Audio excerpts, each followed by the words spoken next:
Hello guys, how we doing today?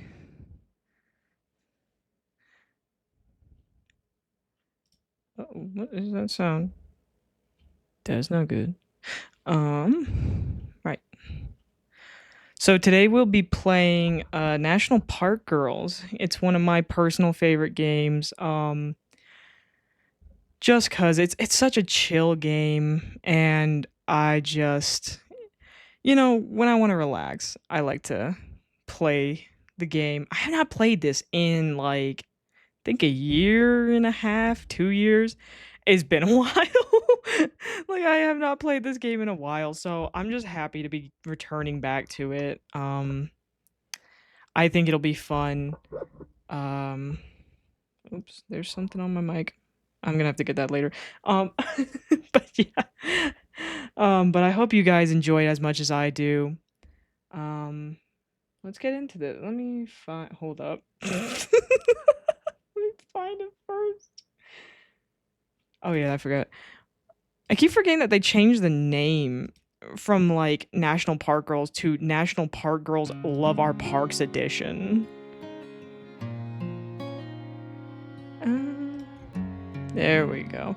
Also, this is just another game with a weird aspect ratio for now. I never noticed until now. I think when we get into it, maybe it will change. I hope. But yeah, let's start. Okay, it's not changing. Okay. I'm sorry, this is another game with like not a wide screen. Chapter 1, Cabin Fever. Sorry, sweetie. It's stuck. Can't go any lower than that. Is that right? I click down on the switch. A sputtering rumble coughs from the window, vibrating beneath the rushing wind as it rips through the car.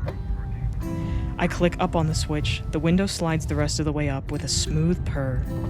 I click down again. Smooth purr. It stops halfway. Sputtering rumble. Yep. There's actually a funny story about that. Oh, dear God. Jessie laughs guiltily, waving it off with a shrug and a smile. But I forgot what it was. Oh my God, woman.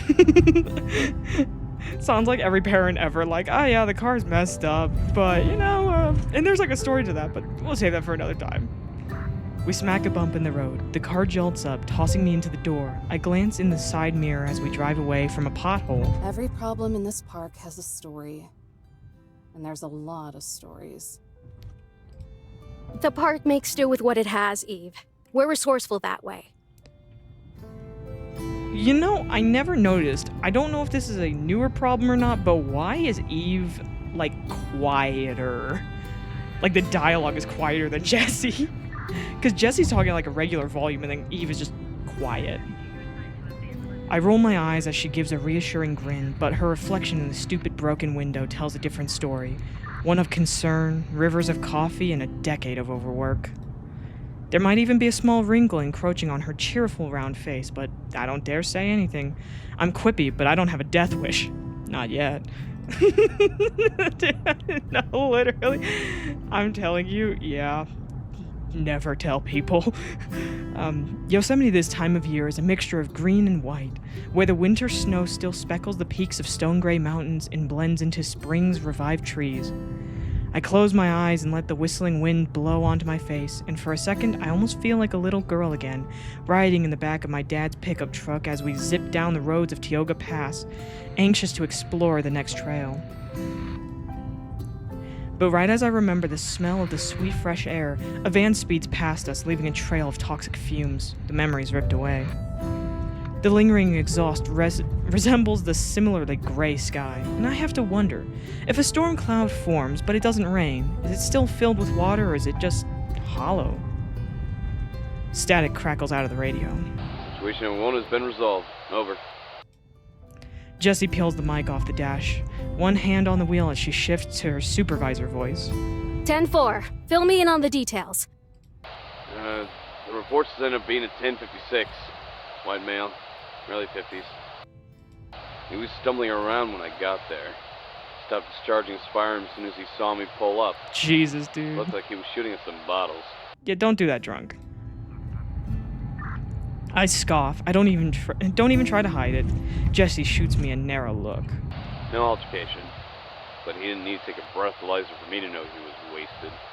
He's in custody now. I can almost see the bags sketch themselves under Jesse's eyes as she heaves a deep sigh. It's only paperwork. Oh my god. All right. Thanks, Ernie. I'll be pretty late, so you can have the yogurt in the fridge while filling out the report. Dude, no, that's so real. Wait, he's still with the porcupine? Damn, dude. My teeth grit against each other, my shoulders stiffen. Tell him, girl, we already miss her moods. Hope those Tulumne campers have a good dental. Damn. I reach over and rip the mic from Jesse. Shut your mouth, Hernandez, or else it's gonna be your fat ass who needs the extra dental work. Jesse wrestles the radio away from me as Ernie cackles over the radio. Just have that report on my desk by tomorrow. Over. Jesus Christ. I'm still trying to grab the radio by the time she throws it back to the dash. Groaning, I cross my arms and stare thousands of tiny daggers out the window. Jeez. You know they're just trying to get a rise out of you. Why do you always take the bait? Because if they actually cared about their jobs, they'd be angry too. Not that it matters. At this point, I'm not even sure I care anymore. It's not everyone, Eve. There are people out there who still care. Who? The campers? Because I can show you some rocks and trees that a certain artist thought made a good canvas. Oh, Jesus, yeah. I swallowed the urge to spit. That kind of stuff doesn't get fixed overnight. A shadow casts over Jesse's piercing glare. Neither did his fractured jaw or your suspension. Oh my god. Bro, I forgot about that. I slump back into my seat. Feelings of shame or regret are completely absent. All that's there is the gnawing emptiness that always snakes up to my chest and lingers there. Jesse's face softens. The tender expression reminds me of pity. What happened to you? You used to be such a cute cadet. What? I'm not still cute? I flutter my lashes, then roll my eyes. Normally backtalk like this would get anyone from any profession fired. And secretly, I hope it does. It's that attitude of yours. I remember when you were energetic and determined. Yeah, that only lasts like the first 2 weeks. Tell you that. First 2 weeks of any job, you're motivated and then it just kind of slows down. Like, not that you don't get your work done, but you just, you know, I mean, there's not that, like, new job passion anymore. She shoves me. Be like that again. They beat that out of me a while ago. Me too, girl. Jessie frowns for a moment, then she grips the wheel and strains a smile onto her face. Her dimples look like tight drums. Then let's see if we can cram some of that back in. By a transfer? By a change of pace. You'll love the meadows. It's a little chilly this time of year, but you can bundle up in the cabin. Which you'll have all to yourself, by the way. Okay, that's actually a pretty sweet deal. I can do thank love a good Ranger cabin. Smith's gin habit for that. Oh. Well, shit. And the camping population? Jessie bites her lip, her eyes dart across the road. Don't think you're clever. We used to visit Tulumne every summer when I was a kid. I know they have a campground there. She relents with a sigh. It's mostly hikers and mountain climbers right now, since the road's just opened. But I'm sure they'll come piling in as it warms up. I expect you to do your job. Jesus. Great. More babysitting. Remember what you signed up for. Trust this. Me, I do. Or I did before I realized the park was just the public's dumping ground. That's why the National Park Service exists.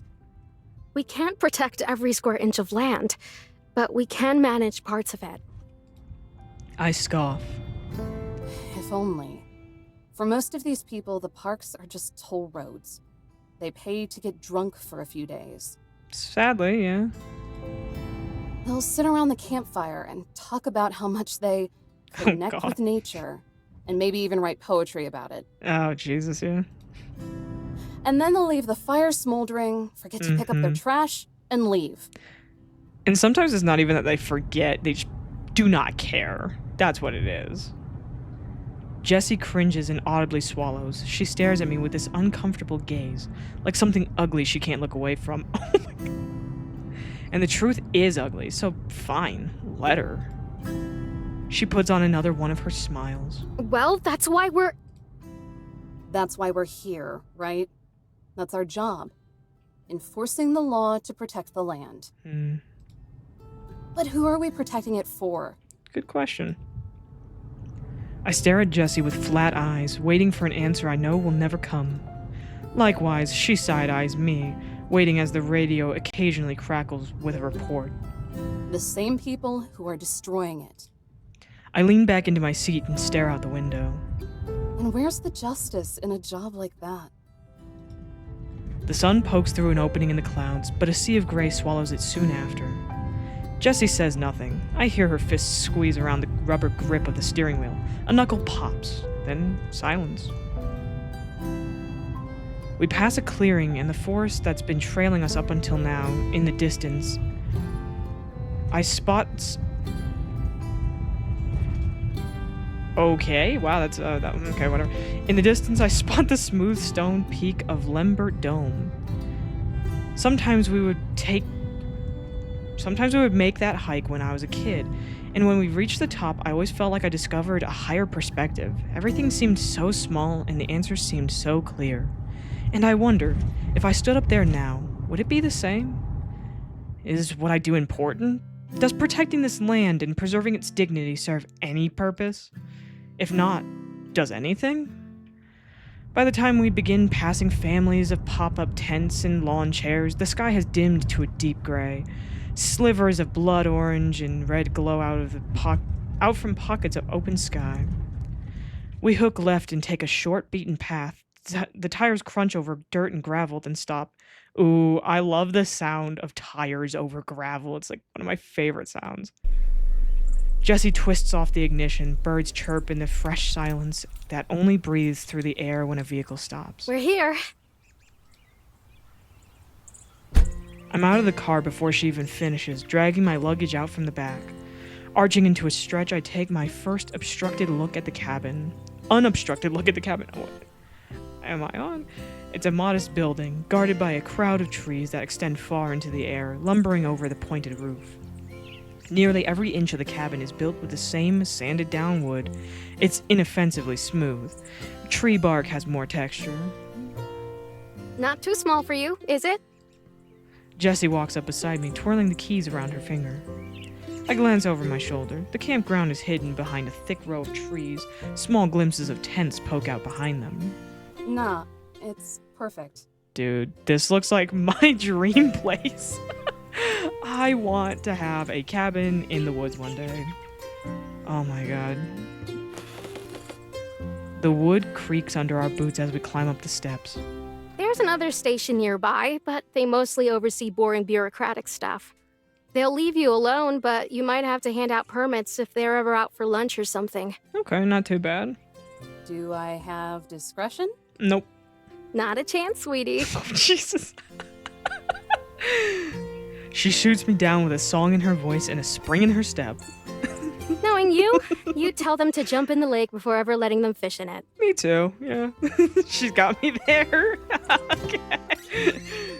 The musty smell of damp wood wafts into my nostrils as she opens the door. Ooh, cozy. I mean, it does look really cozy. Jessie flips on the lights and steps aside. That's one word for it. Oh. My face betrays my sarcasm, though, as a smile creeps over me. It reminds me of a shoebox diorama. All the space is utilized and everything is exactly where it should be, from the fluffed up bed nestled in the corner to the fireplace built with rock. There's not even a TV, just a rocking chair and a lived-in leather couch that sits around the coffee table. Okay, but you gotta admit, that couch looks comfy. And I oh my god, I love rocking chairs so much. I need to get one. I guess who doesn't love a rocking chair, right? Jessie slides her finger down a desk, then squints as she rubs it against her thumb. Huh, not as dusty as I thought it'd be. Maybe Ranger Smith liked chugging Windex, too. Dang. I drop my bags and frisbee my hat at the couch. It misses and lands lopsided on the floor. Sounds about Not right. unless he snuck back recently. Uh-oh. The hardwood floor bends beneath my weight as I explore the rest of the cabin, wandering off to inspect the stone fireplace. An unburned log sits on a pile of ash. Cobwebs weave around the well-swept corners and polished floor, as if they were intentionally avoided. This place is clean, but whoever the neat freak is must not have any guts. Look, I wouldn't touch that crap either. I hate spiders. Like, you know, no. No. A fuzzy spider trapezes from the ceiling. I look to make sure Jessie isn't looking, then give it a tiny wave as it. What the fuck? Tiny wave as it pendulums in front of me. Oh, hell no, dude. I would scream to run out the door. Like, Jessie would have to turn around and be like, yo, where the fuck did they go? Because I'd be gone. Like, dude, if I see a spider, I'm running. My voice drops to a whisper. Hi. Bitch, you're talking to it now. What was that? Oh. What? Nothing. The witch just swings in. With a quick swing, the spider oh my god. No. The spider leaps away from me, landing in the middle of a trio of paintings hung on the wall above the dining table. Oh, fuck that. Dude. Oh, no. Like, just take it outside, bro. Get it out of the house. Oh. Okay, oh my god. Okay. Arranged in a triangle, each painting showcases gorgeous landscapes and scenic vistas. Their locations scribbled in the corner. No artist signature. Well, dang. Yosemite, Zion, Yellowstone. All national parks and all beautiful. They really are. I love every single one of these places. The spider crawls along the painting of Zion. In this one, lush greenery sprawls out into a deep valley below, guarded on both sides by fiery red cliffs and mountains. And the Yellowstone painting is of a winding trail, spiraling to the top of the mountain. Splotches of vibrant trees are scattered across the rich mountainside. Beyond it, flat plains stretch out into the distance before dipping into a canyon. And finally, above them is Yosemite. I know exactly what this painting is of. You only need to take a few steps outside to see it. It's the breathtaking view from the top of Lambert Dome. Lambert. There you go. Sorry. Overlooking all of Tuolumne Meadows, from the thick forest to the Tuolumne River that winds all the way to the snow-speckled peaks of the Sierra Mountains. I've hiked up there so many times before I could probably point out exactly where we are. God, I wish I was up there now. I would scream my guts out. Scream until I was hoarse and no one would hear me. This might be my favorite of the three, but something feels off about it. After a bit more squinting and head tilting, I decide that this painting is too crooked for its own good. The frame is so off-center that if there were a hiker in this painting, they'd plummet to their deaths. I mean, I don't know about you, but it looks pretty straight to me. With a soft grip, I grab the sides of the painting and begin to delicately, slowly, gently straighten. Oh my god. Girl. A sharp squeak rattles through the air so loud I can feel it in the floorboards. Shivers crawled up my spine as I nearly leap out of my uniform. Geez, so jumpy. Girl, you gotta stop swinging it. Giggling, Jessie squeezes past the dining table and rests against the couch. Oh, sup, Wyvern. Hello. It's just the cabin settling. This place is old, so it's gonna be a little noisy. How you doing, bud? I hope you're holding up okay. Sorry, I was about to sneeze for a sec there. We're just starting the National Park girls. You haven't missed much, I promise. Her voice drops an octave. All that's missing is a flashlight below her face. Kind of spooky, huh? Girl, Not really. the only thing spooky here is you and that freaking spider. The cabin squeaks again and my shoulders tense. Jessie grins, thoroughly entertained. Some of the past rangers stationed here always said it was haunted. Personally, I think it was just something in the coffee. Probably. Apparently, the other guy liked his gin, so a bit tired. Work was a whole ordeal and needed to go on a part run when I clocked off. What the hell? When you clocked off?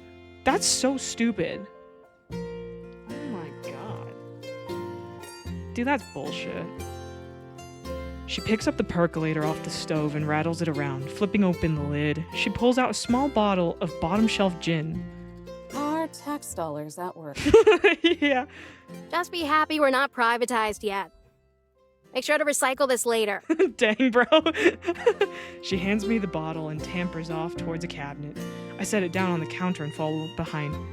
Oh no, for something else. Needed to get some rebar. Oh, okay. I thought you were doing it for your job, and I was like, that's such bullshit that they're making you do part runs when you're off hours. Like, that's not your job. Okay, my bad. Question. When was the last time you were at the range? To shoot? Oh, God, I don't know. Scratching my head, I think back to the last time I unholstered my sidearm. Despite the faint temptation from being surrounded by obnoxious campers, it's about as rare as an eclipse. About a year ago, I guess, when you dragged us all down there on our day off to practice. Damn. She unlocks the cabinet, leaving the key in as she opens the door. A slender gun leans against the back. An off day for you guys, maybe. I'd kill to just have one weekend off. The words slip out of her, and as soon as they do, she glances at me, then the gun. I didn't mean, like... Hey, yo. You know I won't actually. I stare straight through her as she fumbles around with her words. She coughs. Anyway. Damn. What we have here is your standard issue pump-action Remington 870. Okay. Also known as a shotgun. Yep. No duh. A bright sheen glistens off the gun, both the butt and the pump sharing the same glossy wooden finish. Fancy. This actually doesn't look like it'll fall apart in my hands. The one thing in this entire park. My eyes drift to the desk radio that was assuredly used by Navajo code breakers in World War II. Count on the DOI to have their priorities straight. It is a tad old, When have but I ever turned down new equipment? judging by the bedroom eyes she's giving the gun, I think the answer is pretty clear. Still, this is a bit excessive. Yeah. I don't need this much heat for grunt work. Well, the only time you'll need it is like against a bear or something. A sidearm and a shotgun? What is this, the 4th of July? Oh my god. It's just a precaution. Hopefully you never have to use it. It's not like everyone is asking you to carry it around on patrol, which I expect you to do every day. Can I do that before sunrise? So I don't have to talk to anyone? Ever? Bro, this is just me. Oh my god. Absolutely not. Oh damn. I will not allow you to be a weird forest hermit under my watch. Why not? You need to have some positive experiences, okay? Yeah, but like what you don't understand is that would be a positive experience for me. My mind blanks out into a field of static as Jesse's tangent gains more momentum. As my thoughts wander, I start to hear more noises. The creaking of the cabin, the howling of the wind, then actual howling. Wait, actual howling. If Jessie heard it, then she's ignoring it, as her ranting continues to go places entirely unrelated to my misanthropy. Scratching begins to scuff at the door. At first, it's as soft as a whisper, and could maybe even be a branch or leaves. But the longer it goes on, the faster it gets, and soon it's desperately clawing into the wood. Bro, me too. I break away from Jessie, tiptoeing to the door. Hey, don't walk away. I'm scalding. Bitch, no. Shh. Oh. I hush her with a finger to my lips. We go silent. Twisting the cold knob, I open the door. Nothing. Oh my god. A yelp squeaks out below me. I look down and come face to face with the love of my life. An adorable puppy, its floppy ears don't look too floppy to me, but okay. Barely reaching my ankles. Pants in front of me, its small paws scratch at my boots. Oh my god, buddy. I drop to one knee. My heart melts as I stroke its soft fox red fur. What What are you doing here, pup? Huh? Are you lost? As if answering me, he gives me a tiny howl, but it breaks into a yelp. With a whine, he snuggles into my knee. I'm dead. This is heaven, and I'm dead. Eve, get away from that! I mean, sprinting from across the room, Jesse charges at the door. I do my best Matador impression and dive out of the way.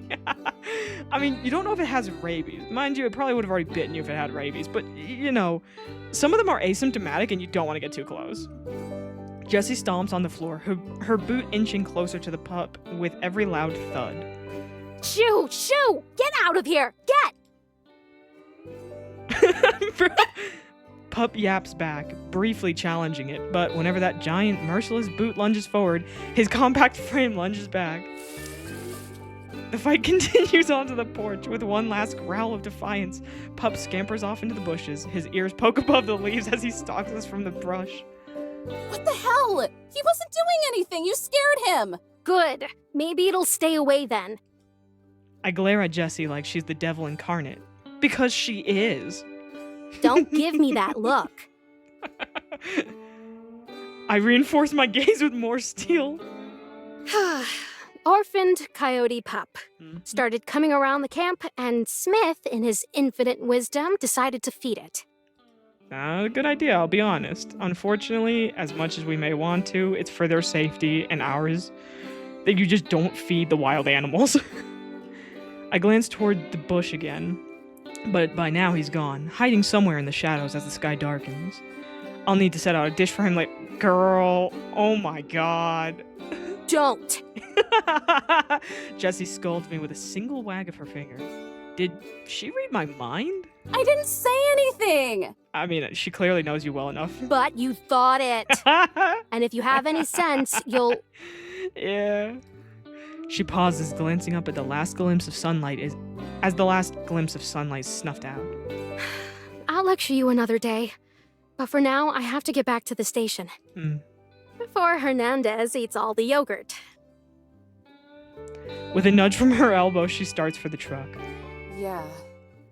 Kick his ass for me. I stared down at the scuff marks on my boots, tracked with dirt and dust from all 1,200 miles of the park. Not nearly as polished or shined as Jessie's, or even that gun. What's wrong? I thought you loved dirty jokes. Damn! It's nothing. I'm fine. We're just taking shots at our coworkers. In the far reaches behind the cover of the trees, I see the orange glow of a campfire. The muffled chatter and laughter of the campers carries from across the woods. A tender smile spreads across Jessie's face as she sweeps me under her arm and into a hug. I think of breaking away, but her gentle warmth is nice, and it's kind of cold out. You're going to do fine, sweetie. Am I? Yeah, until I bust open the next guy. Bro, me too. I rest my forehead against her badge, the edges dig into my skin. Yeah, that looks fucking sharp, dude. It's a triangle. Hey, don't think Well, like not a triangle, that. but you know what I'm I talking didn't about. vouch for you because I thought you make the same mistake twice. You're a good ranger, Eve. If more of us were like you and cared more about what's around us and less about our pensions, then the Force would be better off. This will be good for you. If you can straighten yourself out here, then you can do anything. So try to have some fun, okay? Okay. I grumble it out. She has too much faith in me. Maybe all of that was true at some point, but now I can take or leave the pension and the land. None of it matters. Not to the wigs at the top, not to the public, and not to me. Jessie swings an arm around my shoulder and walks us out to the truck. And besides, I'm just a radio call away if you ever miss me. I'll call every day to check in. Yay. Can't wait. She climbs into the truck and starts it up. The revving of the engine is so loud, I expect it to shake off all the rust that's carved itself into the bumper. Now it's slacking off Erie. now. So, one quick thing. Sadly, no. Only because they did, like, the company that made this already made Highway Blossoms, which is a Yuri game, but they said that this game would have no romance in it. It's basically just like at the end, hinted that Eve and I'm not gonna say who are potentially dating, but again, it's never confirmed. They just said they were not gonna make another, like, they weren't gonna make another romance game, like, with this, so, not really by technicality. No. No slacking off. Oh, wait, that's her. She already said that. Okay. She drops the keys in my hand and shuts the door. I'm sorry. I just can't get that out of my head. Dude, that might be the fucking... oh my god. I should make that the title at this point. Nah, that's clickbait. I'm not doing that. Okay. The headlights streak in the night air, beaming against the silhouetted cabin. The window rolls down, all the way down. With a confident smirk, Jessie tips the brim of her hat. And Eve? You're wrong. About what, bitch? It might actually have been pointed out if that was the last thing she said before leaving, but it hadn't even been 10 minutes when she drove back and barged through the door in a panic. Oh, it might have actually been pointed, not pointed out. Jesus, what am I doing? Okay. She drove back and barged through the door in a panic. She left the key to the station on the lanyard she gave me, and the key to the library, and the key to the toll booth for the south entrance. I swear, Teddy, with how seriously that woman takes her work, she has no right to be as airy as she is. I feel like this is what my friends would write about me. Though I guess I'd start to slip a little too if I were working on an endless stream of hours and got as little acknowledgement as she does. After 4 years, it's hard not to respect her.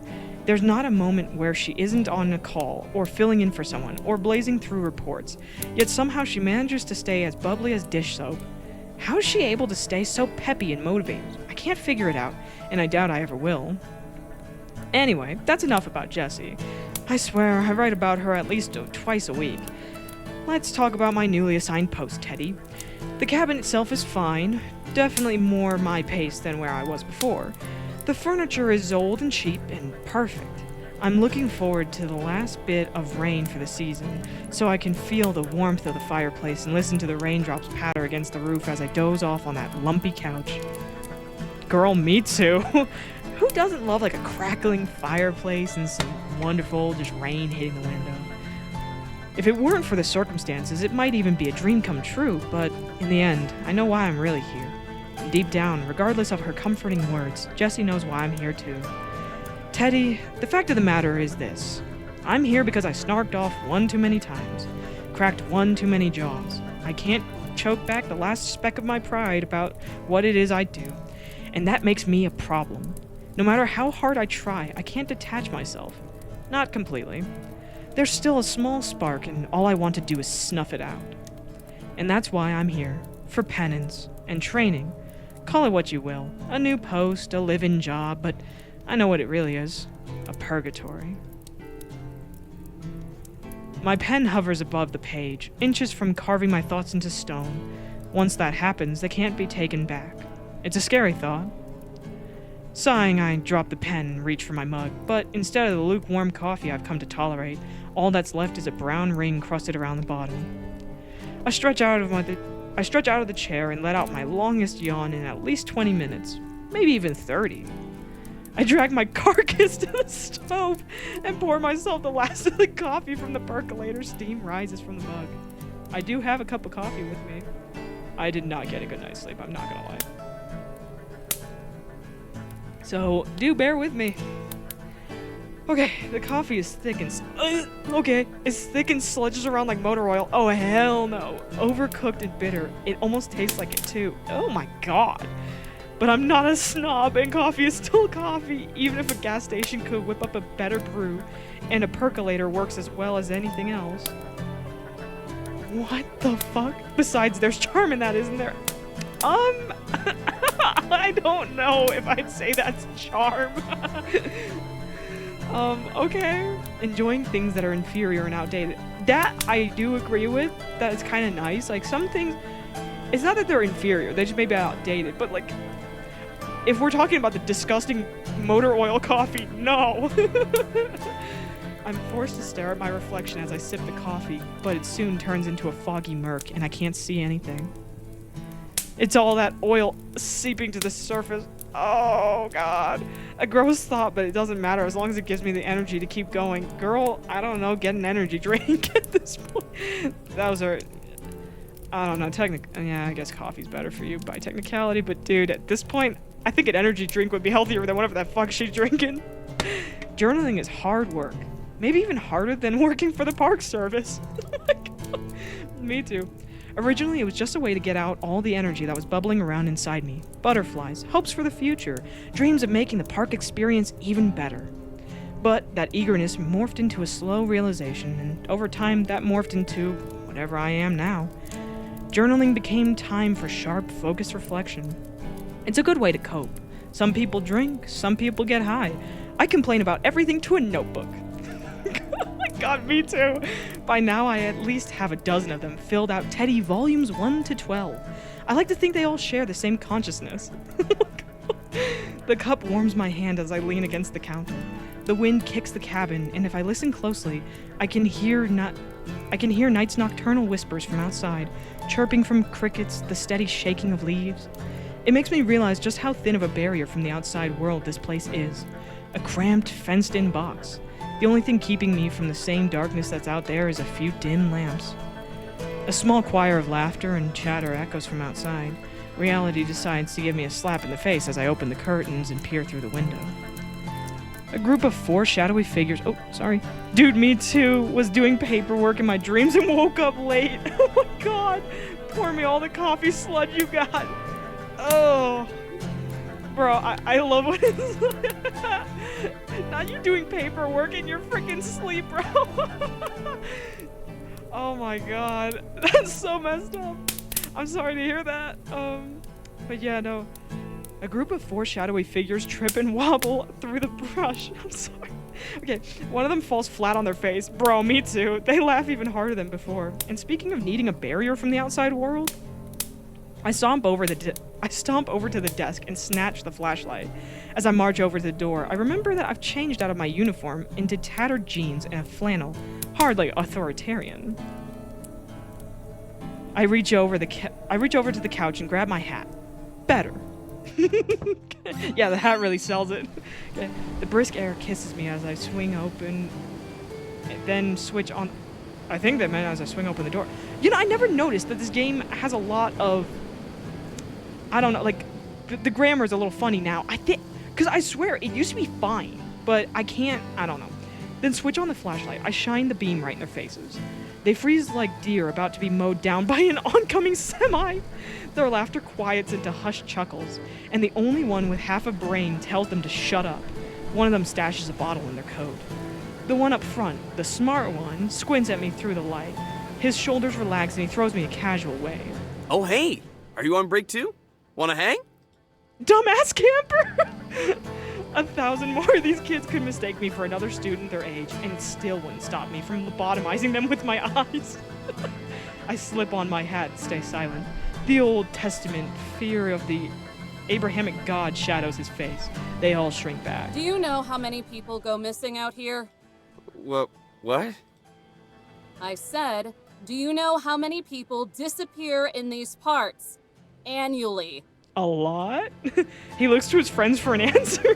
They shake their heads. He looks back at me and shakes his head. The entire group shakes their heads together. I'm sorry. I don't... His hands are raised in surrender, the embers of a cigarette glowing between his fingers. Another question. Okay. Yes, ma'am! Our voices bounced across the woods. Do you know how much paperwork I have to do if one of you has so much steps on a pine cone? No, it's so true. Is it... a lot? Bingo, smart boy. His friends nod, he nods back. Yeah, a lot, right? Bro. Let's just say it's more work than you've probably turned in this entire semester. Probably not wrong. That gets a laugh from one of his buddies. He shuts up as soon as I shine the light on him. Do me a favor and stumble back to camp, okay? I'd rather not have to explain to my supervisor how you all fell off a cliff. The 2 girls hidden behind the others give me dirty looks. The kind idiots give to fast food workers when they're told that they're out of fries. Oh my god. I'm getting flashbacks. Anyway, I turn the flashlight up to the highest setting. They all let out a collective groan as they shield their eyes. Go on, you heard me. You can bum around all you want once the sun comes up. Dude, the worst part was when people would ask you for fresh fries. It's like, brother, trust me, we are always making fresh fries. Like, we blow through these puppies like nothing else. Trust me, you are getting fresh ones. Like, are they not hot enough to your liking? Do you want them to give you third-degree burns? Oh, hey, it's raining outside. Nice. Perfect. Okay. Also, might I just say, I love the soundtrack to this game. 100% recommend buying it. It's only $5 and it's worth every penny. I listen to this every time I go, like, anywhere, and I just want to relax. I point the light at the path back and brighten the way. He takes a few steps back and gives me a gracious nod. Sure thing. Sorry for the trouble. Have a good night. I mean, at least he knows when to... but thanks. Oh! If people were honest. But I mean, it's like... Yeah, I mean... At least the guy knows when to just fuck off and... and not fight back. Okay, they follow the beam of light back to the path. One of them makes sure to flip me off along the way. I switch off the light as they disappear into the brush of trees. I hope they all actually do fall off a cliff. Twerps. As I turn to go inside, a spike of movement rustles in the bushes. My body goes numb. I freeze, allowing my eyes to drift over to the source. Nothing. Turning around, I creep forward, reaching for a sidearm that isn't there. I step onto the dirt, the porch creaking behind me. Then the bush shakes with a surge of movement. Oh, I thought it was gonna be like a bunny rabbit. Oh, for me, it's the Firewatch soundtrack. Ooh, that one's good too. I'm telling you, it's like all the not really camping games, but like all the like the forest games have like really nice soundtracks. Okay. A ball of fur explodes through the leaves. Its paws scrape across the ground before skidding to a stop at my feet. Well, hello, little guy. Breathing out a sigh of relief, I bend over to meet my to greet my prince. Decided to come back, huh? Couldn't resist my charm. Hey, yo. His ears pin back as I scratch the scruff of his neck. He almost looks deranged while I pet his goofy-looking pupils, struggling to center with the whites of his eyes. You're an unbelievably giant dork. An ear flops over. If my heart had strings, you could play the fiddle. This isn't fair. I might seriously die. I glance over at the empty food dish near the door. He ate every bite. He has to be sleepy by now. Just look at that belly. It's so round and cute and pink. And I'm gonna die from this. I just know I am. Uh-oh. Oh, Jesus. It doesn't take much to coax him in. Okay, I thought she left the door open and the dude just booked it in. It's like, dude. Okay. All I have to do is stand aside and Pup sprints inside on his own, hitting every piece of furniture like pinball. I usually offer coffee first. Ayo. Okay. I don't know. Okay, whatever. You know, I guess around here you probably want to offer coffee, but dude, if somebody comes in my house, it's just like the tea, coffee, water. Like, what do you want? Like, I give options. He nearly somersaults across the floor, and my dusty laugh actually gets some use for once.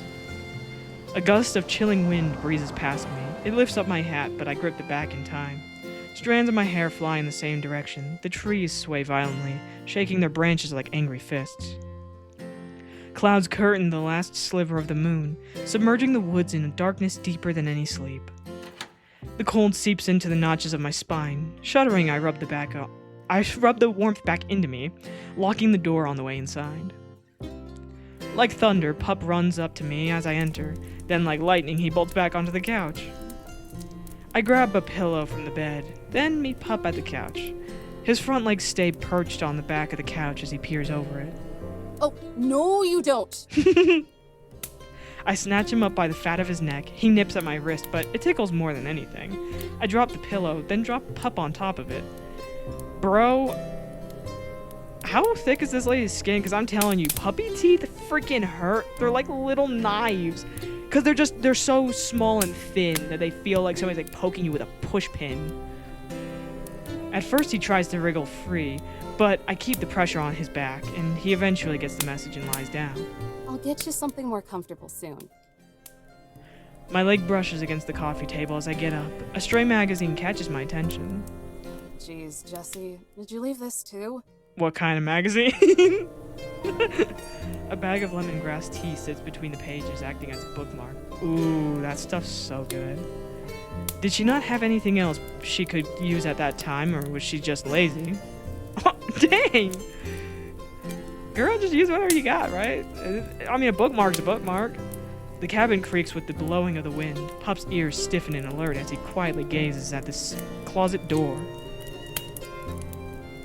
You know, if an animal's looking at a door, I'm getting scared. I look down at the magazine. A map of the park is paired with the article. I shouldn't have looked at the light. Okay, every exit to the park is circled in red. My eyes. Wrapping up your stay, leaving Yosemite.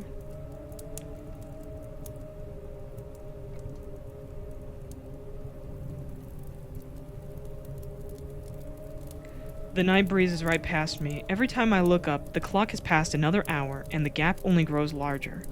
In the corner, Pup gnaws at his ankle, his teeth chattering as he tries to chew the fleas off his skin. And we are keeping him inside.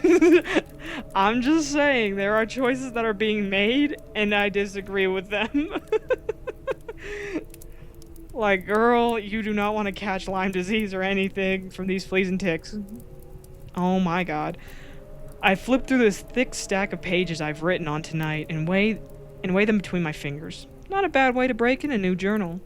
The soothing smell of fresh primer puffs out at me as I fold it shut. A yawn slips out of me as I shamble over to the bookcase.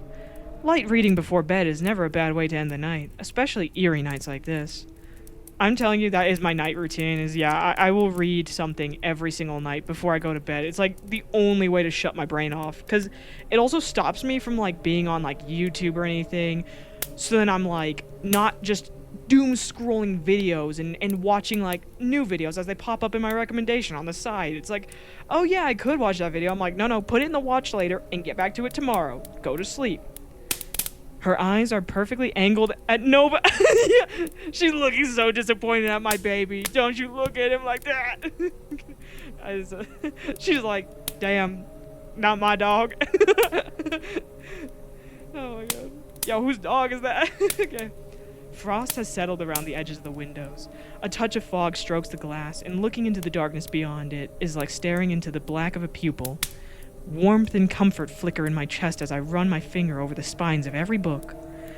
Accessing Yosemite, an atlas and guide. Best day hikes, Yosemite National Park. Corruption in the National Park Service. The Yosemite Mafia. What? Complete guide to Yosemite National Park. The Mafia? Okay. Almost every book, brochure, and magazine here trails back to Yosemite. Other parks, or the National Park Service itself in one way or another. Even the few pieces of fiction can't escape it. Novels like The Yosemite or Yosemite Thunder. Looking over the alphabetically ordered books, I start to notice gaps. Ooh, okay. How do we like to organize our books? Is it by height, color, alphabet?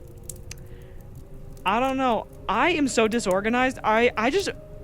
I'm not gonna lie, I don't really order my books. I just put them in, like, series order and call it a day. Like, my bookshelf looks like a chaotic nightmare, but it works for me. Okay, hold on. Okay, I start to notice gaps. Missing volumes, spaces between books. The kind you see at a library when something is checked out. Things only get more perplexing as I arrive at the bottom shelf. A giant cardboard box sits alone on the shelf, bursting with stacks of paper and folders. Balancing at the very top is a pink folder with bright bubble letters drawn in crayon. Miwok Research. I hope I said that right. Surrounding the letters are crudely drawn squirrels and toothy rabbits. Some are colored in with precise strokes, never staying an inch outside the lines. But others are so wildly scribbled in and trail so far outside the lines. I'm pretty sure an 8-year-old coming off of a sugar high could do better. I go by genre then height. Oh, that's another one. Is yeah, genre. Jesus. You know, see, I don't think about this stuff. What the fuck?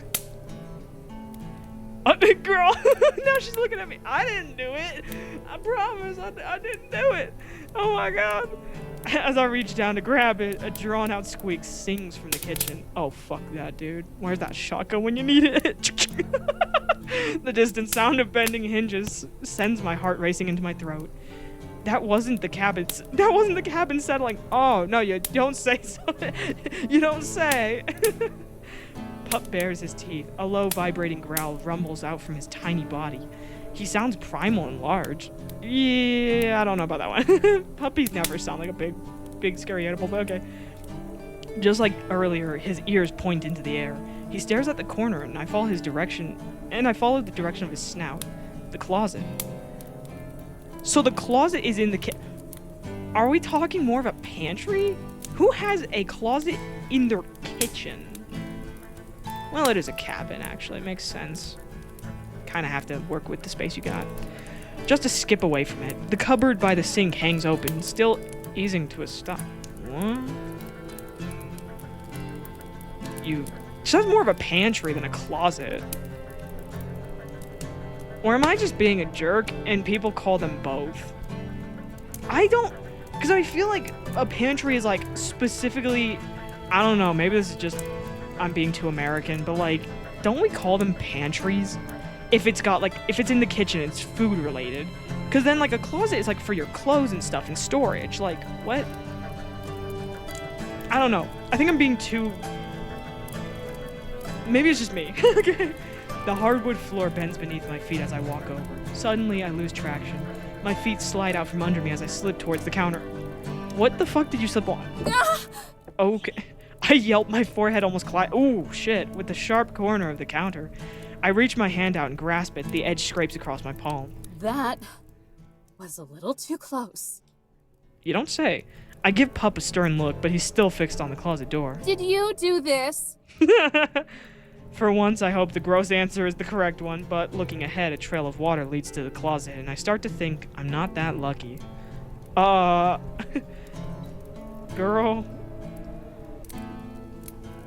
What do we got, Ratatouille in here? Is that Ratatouille? Muffled clips of noise and whisper from behind the door. Heavy breathing, quick bursts of movement, then hushing. No. My mind flashes back to what Jesse said today. About this place. How past rangers thought it might be haunted. No, snap out of it, Eve. I slap my cheek and push the idea into the far reaches of my mind. There's only one explanation for this. One of those campers from earlier snuck in here somehow and is just trying to give me a good scare. Yeah, that's all it is, of course. What did I tell you morons about sneaking around? I don't know. Bring the pepper spray, bitch. I project my voice, trying to muster up the same bravado my high school gym teacher always seemed to have. You're trespassing Why do on they all have federal the same property. voice, yeah? That's serious stuff. Come out now and I won't slap cuffs on you. I mean, realistically, you can. But, okay. The noise stops. I count the seconds in my head, but nothing steps out of the closet. Like, she can't really... I don't think she can send them to jail. I mean... Don't say I didn't warn you. It's like the... You know, like, think of it like security guards for places where it's like, yeah, they can... They have minimal stuff they can do. Like, they can't really do an arrest themselves, but they can get somebody arrested. That kind of thing. I stomp over to the door, making sure my steps are loud enough for whoever is on the other side to feel. Twisting the knob, I pull it open halfway. Oh, like that, dude. Two pale eyes. Yo, who's... Anyway, I mean, at least I see an eye, so it's fake. But, like, Jesus Christ. I got flashbacks to, what's that game with the kids? Hold on, I'm thinking about it. It's like the, God, the one with, like, the really young children, and they're, like, they get transported, Corpse Party. This scared the shit out of me, because I thought we were about to have a corpse party moment. Dude, I'm telling you, I've forgotten, like 90% of this game, so I'm genuinely like, what is happening? Yeah, 2 pale eyes blink at me, poking out from beneath a yellowing sheet. Oh my god. Flashbang warning. I slammed the door shut. Oh crap. I didn't actually expect someone to be in there. Girl, the fuck did you expect? There's like creaking noises from hinges, and you're like, nah, nobody's gonna be in that. Like, nobody's in here. The door's just moving itself. Like, what? I gasp as a bang rattles the closet door. Another bang. As loud as a gunshot. The door bends from the hinges. Oh, shit. I stumble back. My foot slips on another puddle, but I brace my leg. Somehow, I'm standing. There's a final explosive bang. The door swings against the wall. Every light in the cabin zaps off. Electricity surges down around me. Yo, who hit the breaker box? The sudden darkness forces a scream out of me. I slap my hand over my mouth and swallow back the terror. Damn, they know where I'm at now. I breathe in quick panic bursts, then footsteps. I mean, it could be worse. I'm not gonna lie, if I'm gonna die, like, it might as well be to a cute ghost. I'm such a fucking idiot. Okay. And through the darkness, the form of a towering silhouette begins to take shape, looming in the doorway. Pup's growl devolves into a series of vicious barks. Oh, there he is. I just noticed the little guy right there. Okay. I stand my ground, puffing out my chest and sticking back my shoulders. Ghost, intruder, bear, whatever it is, it's all I can think to do. What do you want? A bear? I call out to the lingering shadow. The shape of its head tilts as if asks something unexpected. You do not belong here. A voice rings out in the darkness, gravelly and dry, but also light.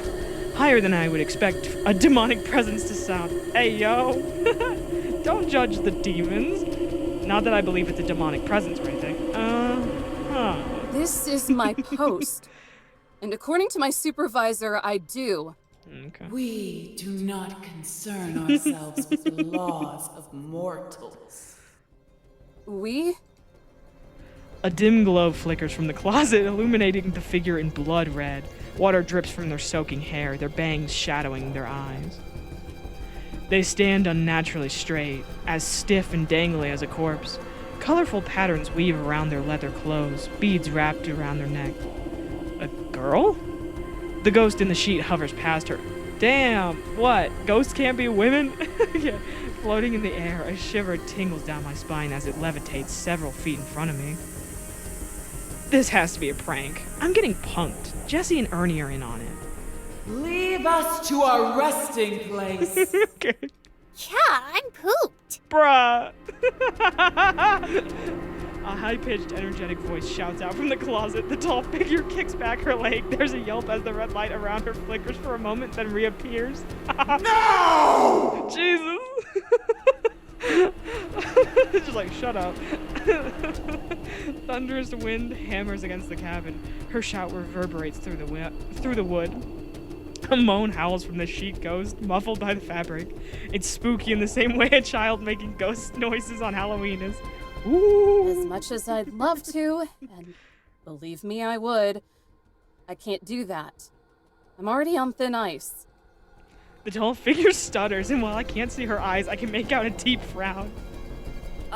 Are you trying to reason with a vengeful spirit? Do you have any idea how ridiculous that is? Do you have any idea how ridiculous your request is? I mean, you're both ridiculous. How about that? That isn't my problem. Basic Damn. instinct prioritizes survival over income. You understand that, right? It's not complicated. I mean, who put Pinkie Pie in the closet? No, you foul for that. Basic instincts get written over by basic training. Besides, it's not about the money. You're not a very perceptive spirit, are you? Damn! Oh my god! I wouldn't be pissing them off. Girl. She shouts in her brooding, raspy voice, but it cracks apart and she breaks into a fit of coughs.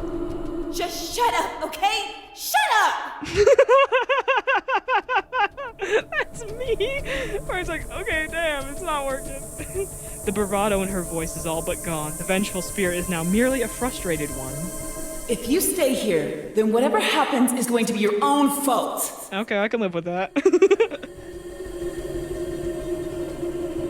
Sorry. The red light behind her flares up, tinting the walls with a blazing glow.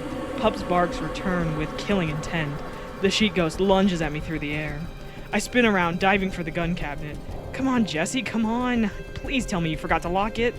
I pull the handle and the door opens with my momentum. Yes! I knew I could always count on you, Jesse. Remind me to take you out to dinner if I don't die here. If I don't die. Bro, that's just me with my friends. Like, remind me to take you to dinner as a thank you if I don't die. The shotgun still leans against the back of the cabinet, undisturbed and untouched. I reach up and grab for it. The metal crushes my chest as I hoist it into position. Adrenaline pumps through me. I push down on the safety, wrap my finger around the trigger. Strands of hair stick to my face as I stare down the barrel. At my feet, the sheet ghost stares at me, now firmly on the ground, directly in my sights. My trigger finger shakes. I shake. The temperature of my blood plummets, and my body freezes with cold sobriety. Yeah, you really want to take a life? This isn't what I wanted from this job. I never wanted to hurt people, to point guns at them or punch them in the face. All I wanted was to protect. The fabric draped over the ghost stretches back. Pup dances around its feet, his tail wagging as he tugs away the sheet like it's a game of tug-of-war. The sheet falls to the ground, and I finally get to see what, or rather who, is attached to those wiry legs. Aww. Like a burglar caught in the act, she stands there, wide-eyed and trembling, leaves rustling off her tiny beige dress, but there always seems to be more stuck to her. Even her long, brushed-out hair has twigs and leaves shaped into a wreath, resting on top of her head. But more interesting than all of that are the pair of wings protruding from her back, feathery and white like an angel's in a painting. A kid? I mean, apparently, yeah. And a little one at that. I could scoop her up in both arms if I wanted to. What on earth do you think you're doing? She's just so done. She's like, God damn it, guys. The shadowy ghost stomps across the floorboards, making a beeline directly for me. Panicked, I shift the gun to her, but she's already towering over me. Not another step. I mean, it won't stop you from doing anything just because they're over you. Like, you could still pull. I'm just saying. Her green eyes glare at me. In their intense anger, they almost seem to glow as she grips her hand around the shotgun. I close my eyes and let my voice tumble into a shriek. Get away! I pulled the trigger once. Bro, it's empty! Twice. Nothing. That can't be right. My eyes snap open just in time to see her wrestle the gun from me. I thought they taught you goons better than to go around and point these things at people. She moves to remove the bullets from the chamber, except there are none. And if you do, then make sure they're loaded. Did they hire you out of pity? Damn! I glance back into the cabinet. A small box of shells sits discarded in the corner. Of course. I slump further onto my back. This is it. I'm dead. Probably what I deserve. The little girl, paler than the sheets she was wearing, looks up at the bigger ghost. Her eyes swell with tears. She lets out a timid squeak and dashes behind her bigger friend. She wraps herself around her legs, content to stay only half hidden as she sniffles. I don't want to do this anymore. Oh. Zion. She brings the little one in closer and frowns, watching small tears trickle down her cheeks. From far away, she looked like a creature from a horror movie.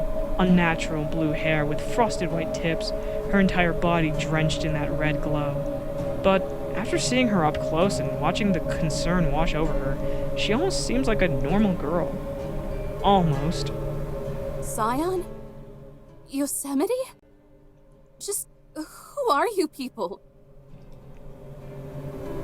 Her head twists back to me, my shoulders tense up, I scoot back, but there's nowhere else to go.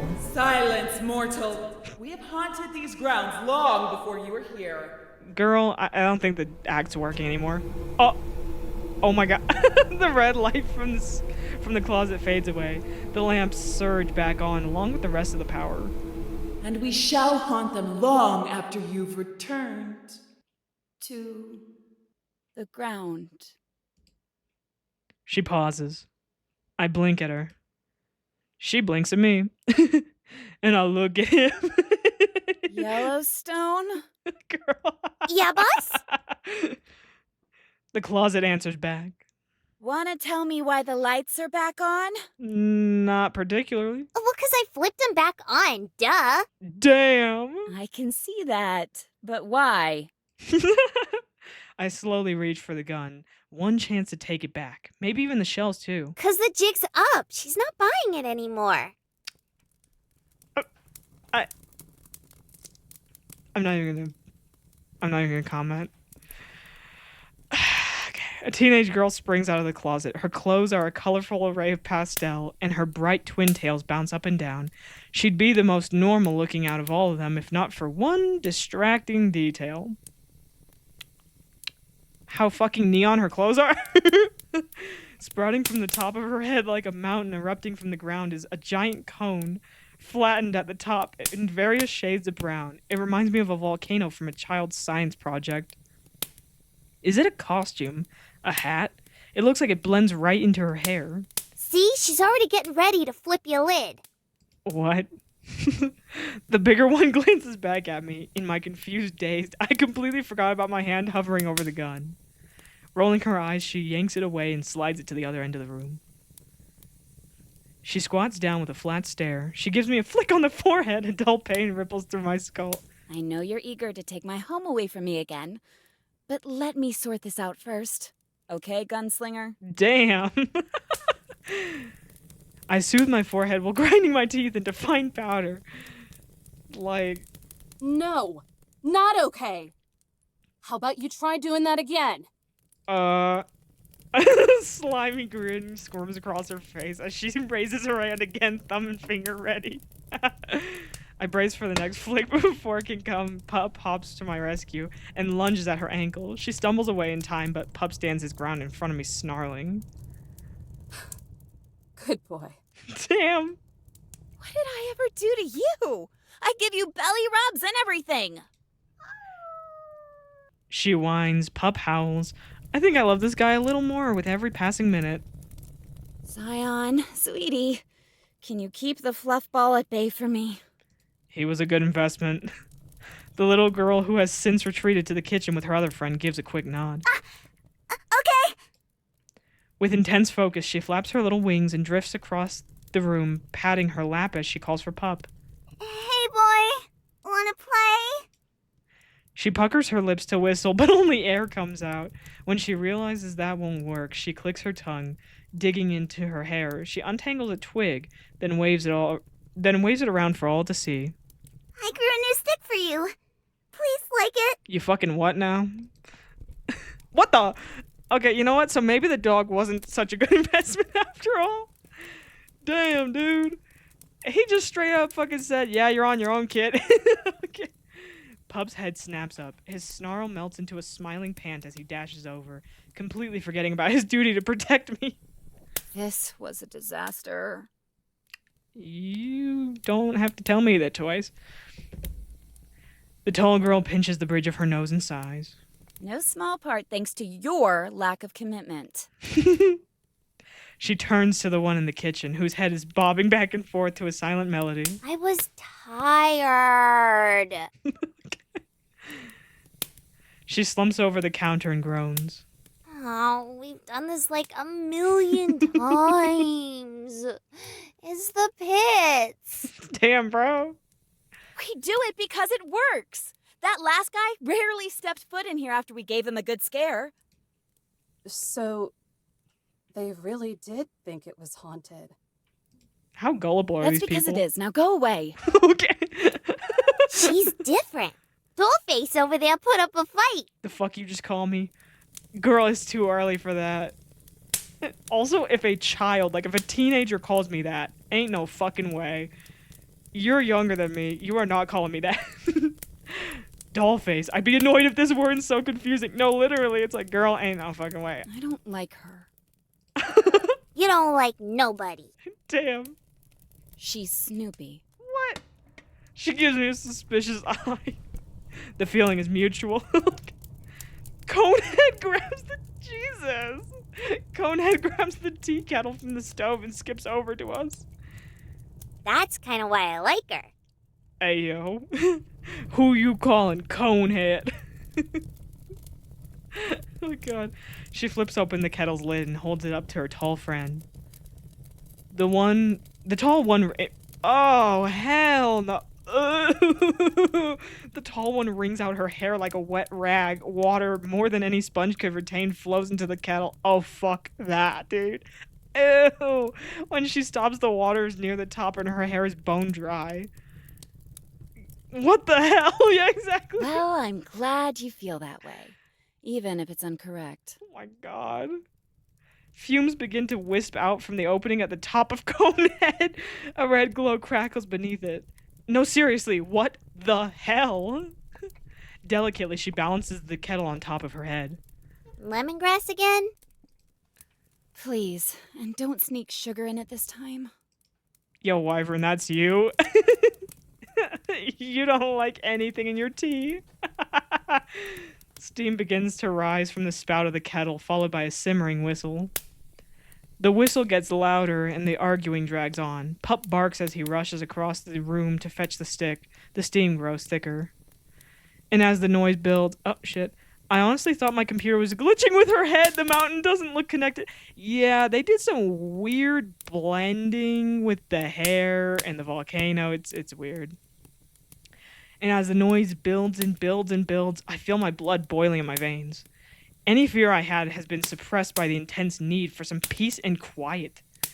For some clarification. For something to actually make sense for once. I climb to my feet and draw in as much air as my lungs can take. Will somebody give me some answers? The chatter fizzles out. The winged girl shrinks back, hugging Pup close to her chest. The kettle sounds like a train whistle. All eyes are on me. Finally! Now, will one of you tell me who exactly you people are? I've never heard of a ghost that can touch people. Or one having wings? Or whatever that thing on your head is. Are they costumes? What is your deal? I'd be more concerned about the disgusting amount of water that just came out of the girl's hair, but okay. Hey, well, the fact that they're cooking with it, that's what I'd be more disgusted by, is like, girl, you just wrung water out of your hair and you are boiling it on a kettle for tea. Hey, I love things in my tea. I'm just trying to lose weight and add-ins pack on the cows. No, that's valid, but I mean, like, normally you only like lemon juice in your tea, if anything. Like, you don't like sweeteners. That's what I meant to say. It's like, you don't normally like sweeteners. The leader of the three scoffs, then turns away with folded arms. Oh, is that all you wanted to know? I could tell you that much. Hey! Don't tell her our secrets! Cool ya jets. I'm just gonna tell her who we are. But first, I want to know who she is. Girly Pop, why do you sound like why do you sound like Harley Quinn? She looks up at me with a big expectant grin. The other two stare, awaiting an answer to spring from the stiff silence. My name is Eve. I'm a... Ranger? I work here. Splenda's fine. Oh. Huh. I thought you just didn't like any, like, sweeteners in your tea. Because I know that you like things bitter, so... Like, you like black coffee, you psychopath. I at least have to have some sweetener in my coffee, man. But then again, that's just because I'm a sweet tooth. So, satisfied with my non-answer, she gives an affirming nod, the kettle bouncing on her head. I really should have... Speaking of, I should have put my coffee in a carafe, because this shit is now cold. And it's... Howdy-yo, Eve! Nice to meet ya! In case you didn't catch it, I'm Yellowstone. She points to the wall with the paintings. This Earth Angel is Zion. The what? She's a cutie pie, and I love her lots. Okay. Zion's pale cheeks turn red as she gives a little wave. Love you lots, too. Oh. And then there's Yosemite. She's like our big sister. I love her lots, too, even when she's being a crab. Bruh, if somebody called me a fucking crab, I'd start walking towards them like one. I'd just be like, oh, you want to call me crab? I'll show you crab. She reminds me more of...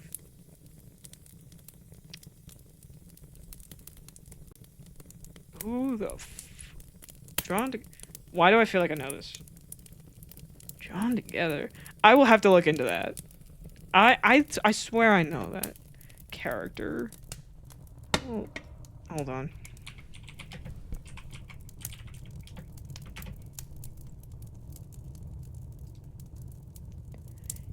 What the fuck? Correction, I did not know that character. No, why is Yellowstone like that? Yellowstone's the oldest park. Bro, don't even ask. I don't know. Yosemite says nothing. I glance at the paintings and pair each one with a girl. So, are you each named after a park? Are they nicknames?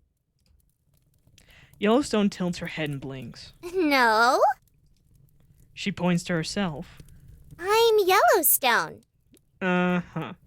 She backs away and rushes over to Zion, hugging her from behind. This is Zion. Okay.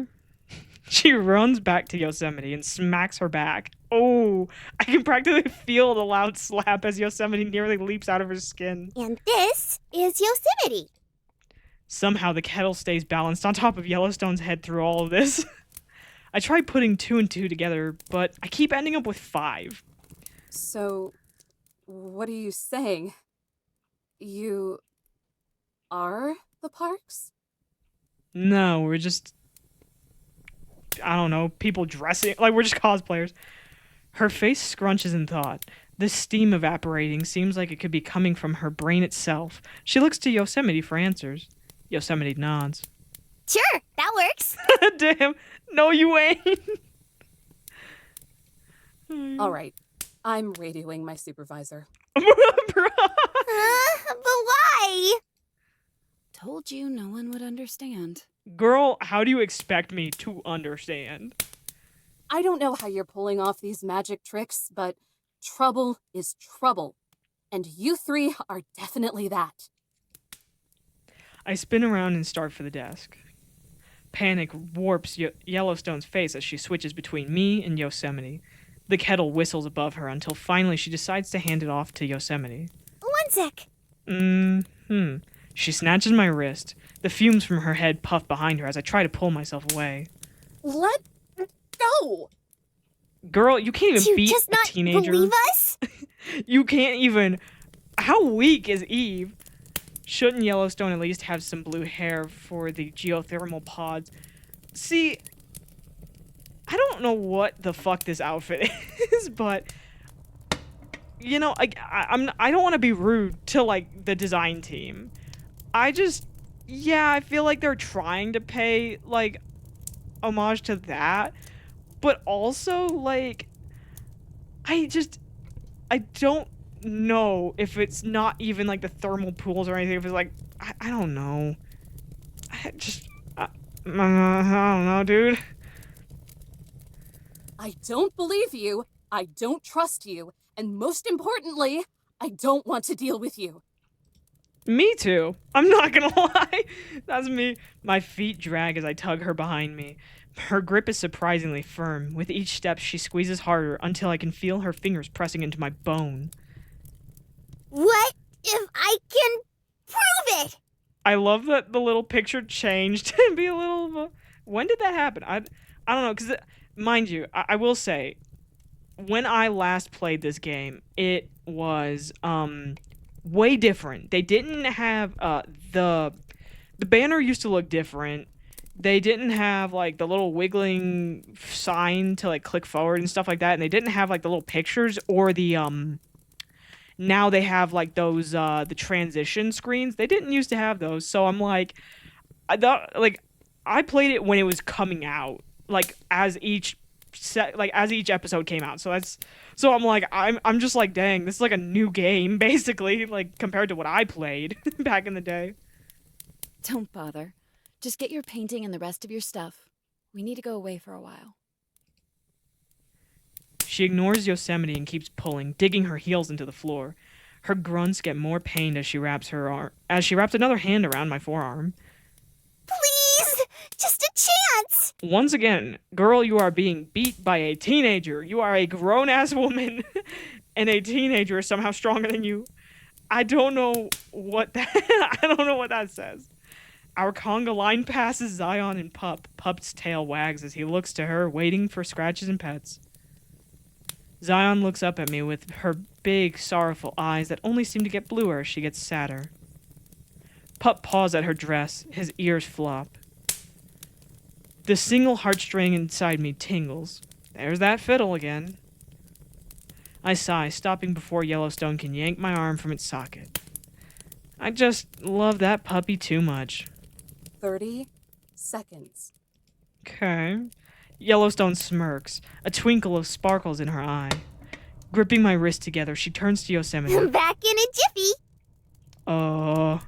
Back in a what? Girl, you are not about to. Wait, Yellowstone! Not the fucking ding! Static crackles through my vision. The ground gives way beneath me and I plummet down, further and further, falling towards nothing. Hopeless dread washes over me like a smothering wave, and then darkness.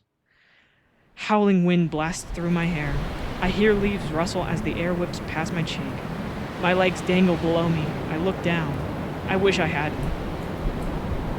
Holy shit. Far below me, a thick forest sprouts from the jagged side of a mountain. Hundreds of feet of air between me and the bottom. Hey, how's it hanging? Bitch. What? We're not about to fucking pull a Spider-Man Peter Parker fucking thing here.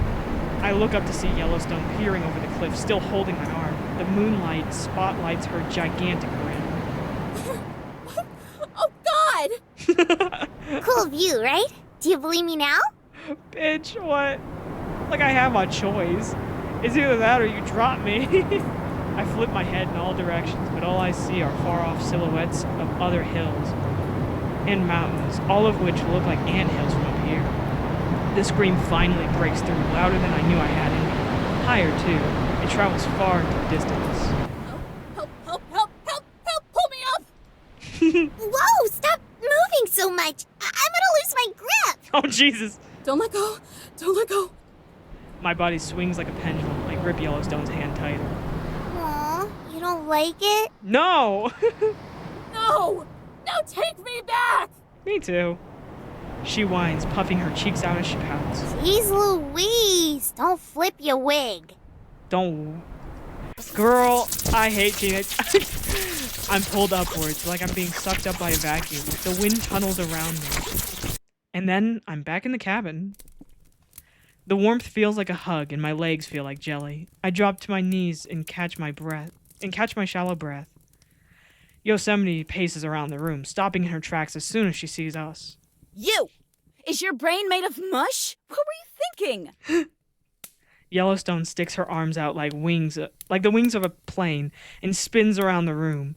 Zion giggles as Yellowstone circles around her. Pup sits impatiently below them, his tail sweeping back and forth across the floor. That I can make her believe. Duh. Oh, God, dude. I think it worked out pretty well. I'm gonna be... okay. Does she look well to you? Girl, I'm gonna be sick. I can't watch her swing around like that. My teeth chatter as I try to warm myself. I'm shaking. My entire body is shaking. I was here, and then I wasn't. Mm-hmm. And now I'm... What the... Oh, God. Mm-hmm. The plane runs out of jet fuel and Yellowstone stops. No, but I thought we could finally... Did you have a single thought in your head? Listen to me. Her voice is sharp and serious. Zion winces. She squats down and grips Yellowstone's shoulders, meeting her at eye level. What if something happened? What if she got lost or hurt? What would you have done then? Or worse, what if something had happened to you? There's a reason I try to keep us hidden. You know what they're capable of, what they can do. She mutters to herself. Of course, that's all out the window now. The cheerfulness leaking out of Yellowstone seems to have dried up. Yosemite's grip on her loosens and she shrinks away. Guess I messed up pretty bad again, huh? Oh, you think? Yosemite gives a deep sigh. It reminds me of a disappointed parent. That's kind of what she is at this point.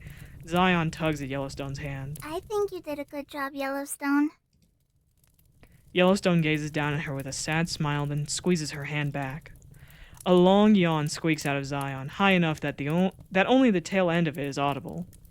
Looks like someone's sleepy. She rubs her tired eyes and nods. Mm-hmm.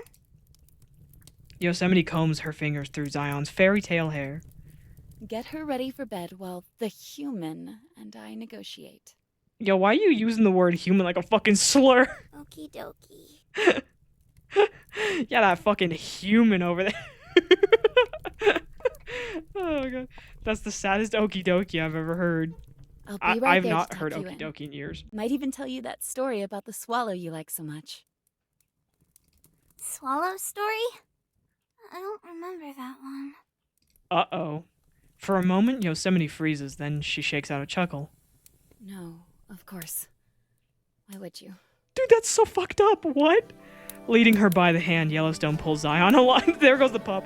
Along to the bathroom. Pup trots along behind them. When the door shuts, Yosemite turns back to me.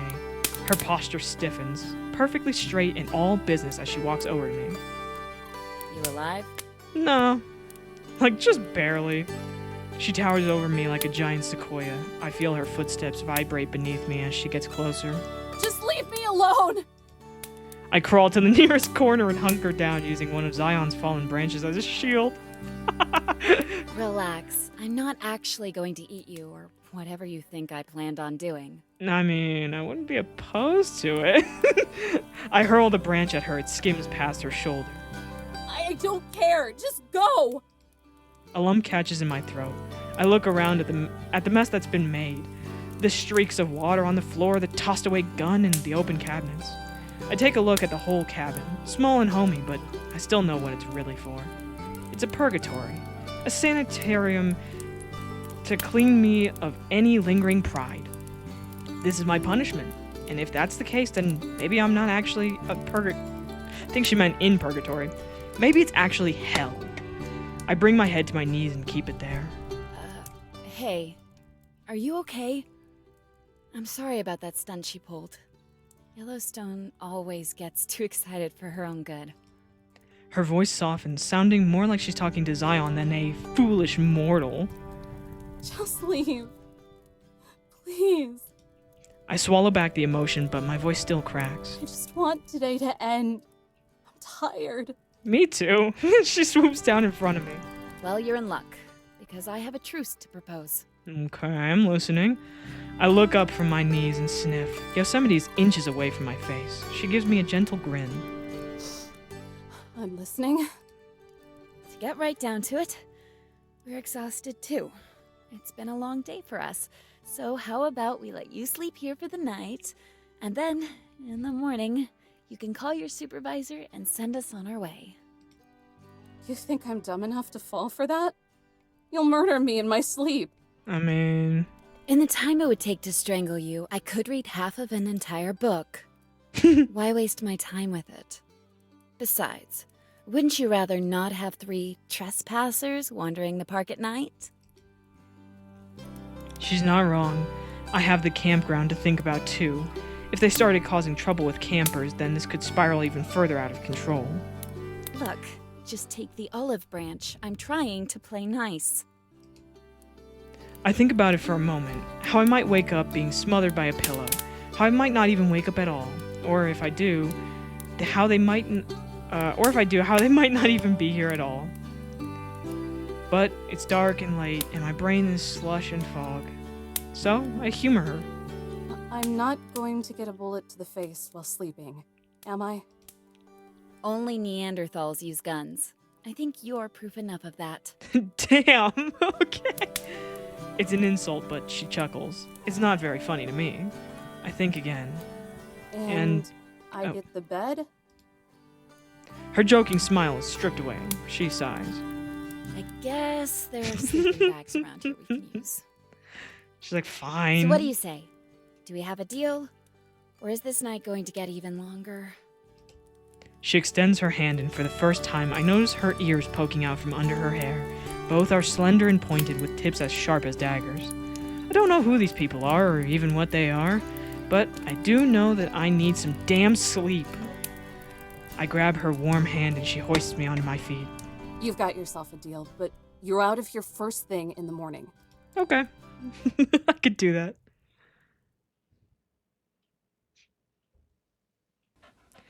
A warm wetness slops against my cheek. Human breath sticks to my face.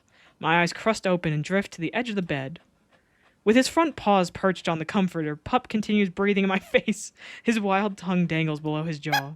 Oh god. It can't seriously be morning yet. He pushes himself off the bed and scampers away, sliding across the floor like it's an ice rink. Childish giggles fill the room, and the now familiar sound of wings flapping like an overworked engine follows. Zion huffs and puffs her way around the corner. Pup runs behind her. I couldn't have slept for more than an hour. The nightstand clock seems to confirm this as foggy memories of me glancing between it and the intruders tucked away in their sleeping bags come back to me. 3:30, 3:45, 4:20, 5, and finally 6:30. I feel like Goldilocks if she tried sleeping on the beds and the bears were hibernating in the corner, just testing her luck until she eventually gets mauled. You know, do most people have like a curtain in front of their bed? Is that like a normal thing? Cause like I feel like that's such an interesting, I don't know. I just don't see that often, so kind of interesting. I peel myself out of bed and draw shut the curtain that divides the room. When I'm done changing into my uniform, I slip back out and catch a whiff of something delicious. Good morning, Miss Eve. Oh, hold on. Oh no, that's an old comment. Okay. Zion stops playing with Pup to give me a courteous bow. Through the open window, a bluebird flutters in and rests on her shoulder. I already wish I was back in bed. She's like a Disney princess. Rise and shine, Eve who works here. Oh, hell no. Catch all your Z's. Girl, it's too early in the morning for this shit. Yellowstone peeks out from the kitchen, whisking a bowl in steady circles. Once again, a kettle rests on her head. They must have slipped through my fingers. Me too. Or out of your mouth. Oh. When you aren't shifting around, you sound like a broken trombone. Oh! I mean, me too, dude. Nah. God. I do know somebody who snores, though, like, really fucking loud. It sounds like a sawmill, I'll tell you that. I glare over at the table. Yosemite is chin deep in a book and sifting through the pages. Papers litter the table, some sprawled out like a shuffled deck of cards, others stacked into leaning towers. The cardboard box sits right in the middle, acting as an eye of the storm. Without taking her eyes off the book, she raises a coffee mug into the air. Yellowstone. Tea. Damn! Just a jiff. You don't even say please? Just fucking like, hey dog, tea. Like, what's that guy like? EJ, come, water. Yellowstone power walks over, balancing the bowl in her arm. She tips her head and pours the water from the kettle to the cup. The process is delicate, like a ballerina bending into the shape of a swan. Nonetheless, the teetering and tottering, through the teetering and tottering, the kettle stays balanced on top of her cone head. Want me to replace the bag? It's pretty much water now. Ooh. Don't be wasteful. There's still some flavor left. Oh my god. Fine. Bro, Yellowstone gives a defeated sigh, the same one I give every time I have to tell someone, yes, you need a permit to fish. Oh How my about God. you, Eve? I saw you chugging coffee last night. Bet you take it black, huh? Hey, You seem like the type of cat who takes it black.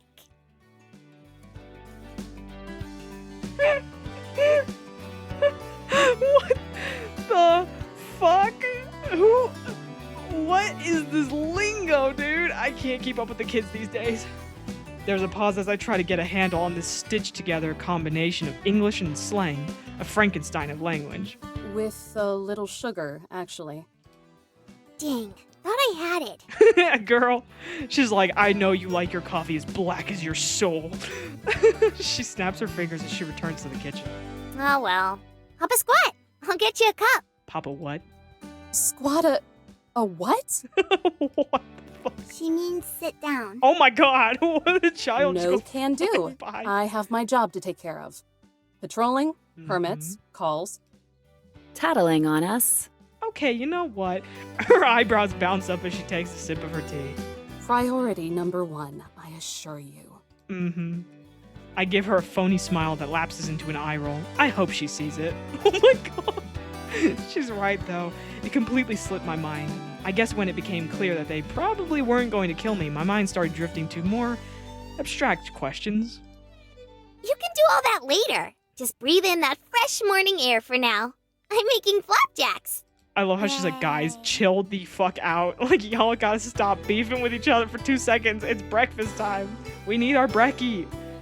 Except her quiet cheer doesn't match her solemn face. Don't worry, cutie. I'm making you a veggie omelet. Ooh.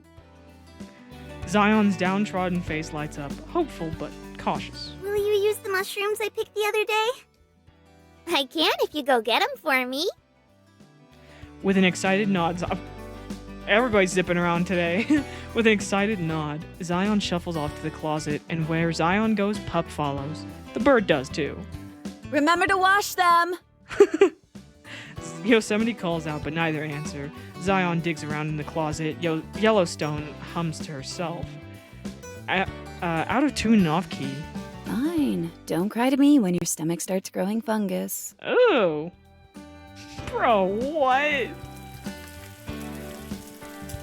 The frying pan sizzles in the background as everyone goes about their morning, swept up in their routines, while I'm swept to the side. With not a whole lot else to do except fear for my life, and let's be honest, there's not a whole lot left to fear for anyway, I grab my notebook and sit at the table. Since it's round, I have no choice but to face Yosemite. If it bothers her as much as it bothers me, then she doesn't show it. She grabs a blank paper from a wobbling stack and starts scribbling on it, constantly referring back to her book. Sharing a meal with a person or thing that tried to run me out of my post doesn't exactly thrill me. Having to stare at them the entire time, even less so. Still, I make an attempt to clear my mind and start jotting down the events from last night, but my uniform is tight and restrictive and squeezes around my joints like a python. My writing is similarly uncomfortable and stiff, reading more like a report to Jesse than a deep emotional expression to Teddy. Not that there's much of that left in me anyway. The assailant exited the closet. The perpetrator wrestled the gun from me. These are just a few examples. It's accurate, coherent enough to get the information across, definitely, but just dry enough to be vague and frustrating. I experienced it, and even I hardly know what happened. Hell, I hardly know what they are. They aren't ghosts, and I'm an idiot for buying that, even for as briefly as I did, but they aren't quite human either. Although, after their ears and wings and volcano heads, they may as well be people. Some sugar or sugar? Oh, hell no. Yellowstone sets down a cup of coffee in front of me, the trail of grainy sugar still swirling around in it. Ew! Dude, you put too much. Or you really should have stirred it. There's an explosive pop from the kitchen. Smoke plumes above the frying pan. Bro. No! My flapjacks! Sounds like they just got burned, bro. They blew the fuck up. What did you put in them? She rushes over like an overworked waitress at a diner and lowers the heat. And me? I feel like a traveler exploring the cosmos. I found an alien society and everything they do is fascinating and how mundane it is. It's not polite to stare. If we freak you out that much, you can turn around. Or leave. That would work too. You'd like that, huh? For me to leave you alone so you can just keep mooching off this place. I mean, yeah. Are you expecting a no?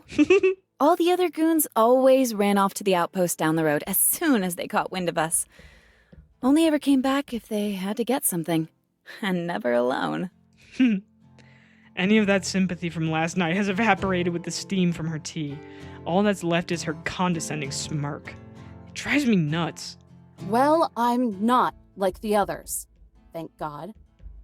It doesn't take much to scare the apathy into them. But not you, huh? I'm open to suggestions. I throw back the coffee like it's the nastiest double shot this side of happy hour. The scalding liquid funnels down my throat. Then I surrender to my journal. Yosemite watches me with a focused squint. What's that? Official report to the head goon. The lead at the tip of my pencil snaps under the force, leaving a skid mark streaking across the page. Journal. Sorry to disappoint. Her ears twitch at the mention of journal. What kind of journal? For documenting information? Studies? Just a journal. I use it to wring out the last few drips of damns I give. Keeps me anchored to reality. I look up at her, tracing my way from her black roots to her blue hair, down to the frosted white tips. Her hair looks like a waterfall pouring over a cliff. And boy oh boy, do I need that. She deflates as if I'm the one responsible for sucking out all the wonder and curiosity in this world. Suppose I should be proud of you, though. I keep writing. Don't bother looking up. After all, how many of you suits actually know how to write? Well, damn. God damn it, I can't help myself. You think we're dumb? I mean... I think you're uneducated. Oh. Look, I'm not wild about my coworkers either. Glad we're in agreement. But give us some credit. Or at least give me credit. You know what a school is, right? Oh. Something I assume you didn't go to? No. For me, school was years worth of crap I had to sludge through to even get a sniff. And was it worth it? The question is like a splash of cold water to the face. It forces me to decide on whether I want to give the easy answer or the answer that lurks in the back of my heart. Popular opinion is a giant no. It might be if people cared, but they don't. And even if I thought it was, if those people are the ones I'm protecting this land for, nothing will ever make it worth it. Yosemite yawns, her face slumped against her cheek in boredom. She returns to her book. Wow. I was almost expecting something insightful. Damn. Don't like the answers? Don't ask the questions. It's not the answers that bother me. It's the rotten little mind behind them. Lightning cracks between us. We glare at each other in silence. My eyes will roll out of my head before I blink. You two can duke it out after breakfast. Time to chow down.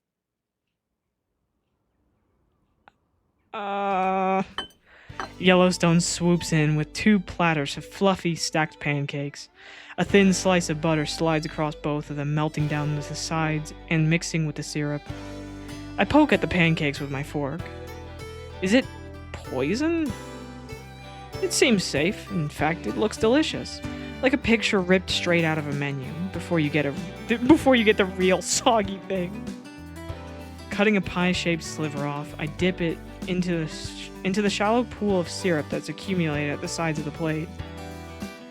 Why not? If it's poison, at least it's gonna taste amazing. I take the plunge. Warm sugar drizzles down my tongue. The rich butter oozes out of the pancakes as I chew. There's a hint of crispiness from the slightly charred rings around the sides of the cake, balancing out the taste of sugar. It practically dissolves in my mouth. I swallow. Holy crap. A moan slips out of me, almost a gasp. It would be embarrassing if this wasn't so shocking. Or delicious. Oh my god. Yellowstone giggles. Like it? Apparently. Unable to resist, I dive in for the next piece. I nod as I talk through the food. Yeah, it's sort of amazing. How did you even... I'm basically the chef around here. Butter. Lots of butter. She beams with a proud smile.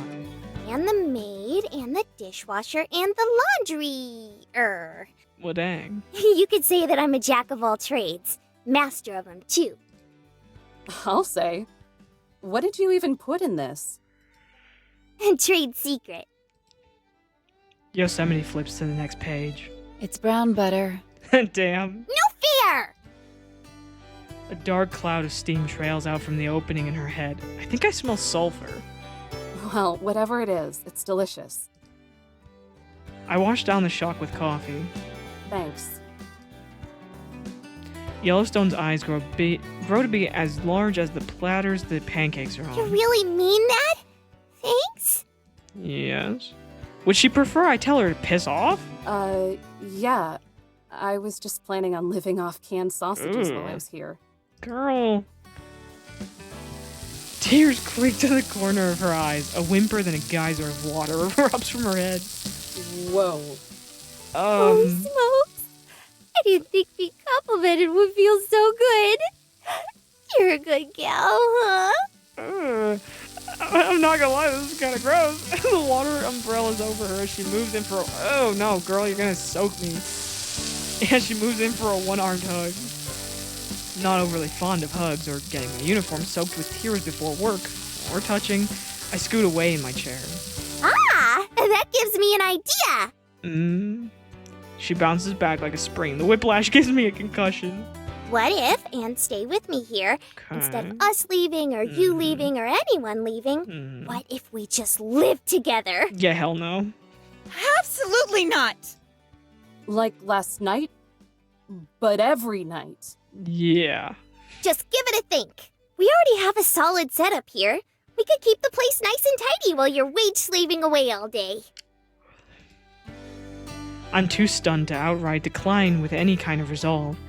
Shameless naivety, the kind tied with a bow and given to you, is impossible to answer with a harsh realism. It's genuine and it's familiar. And if the food will always be this good, maybe the idea isn't what, Eve?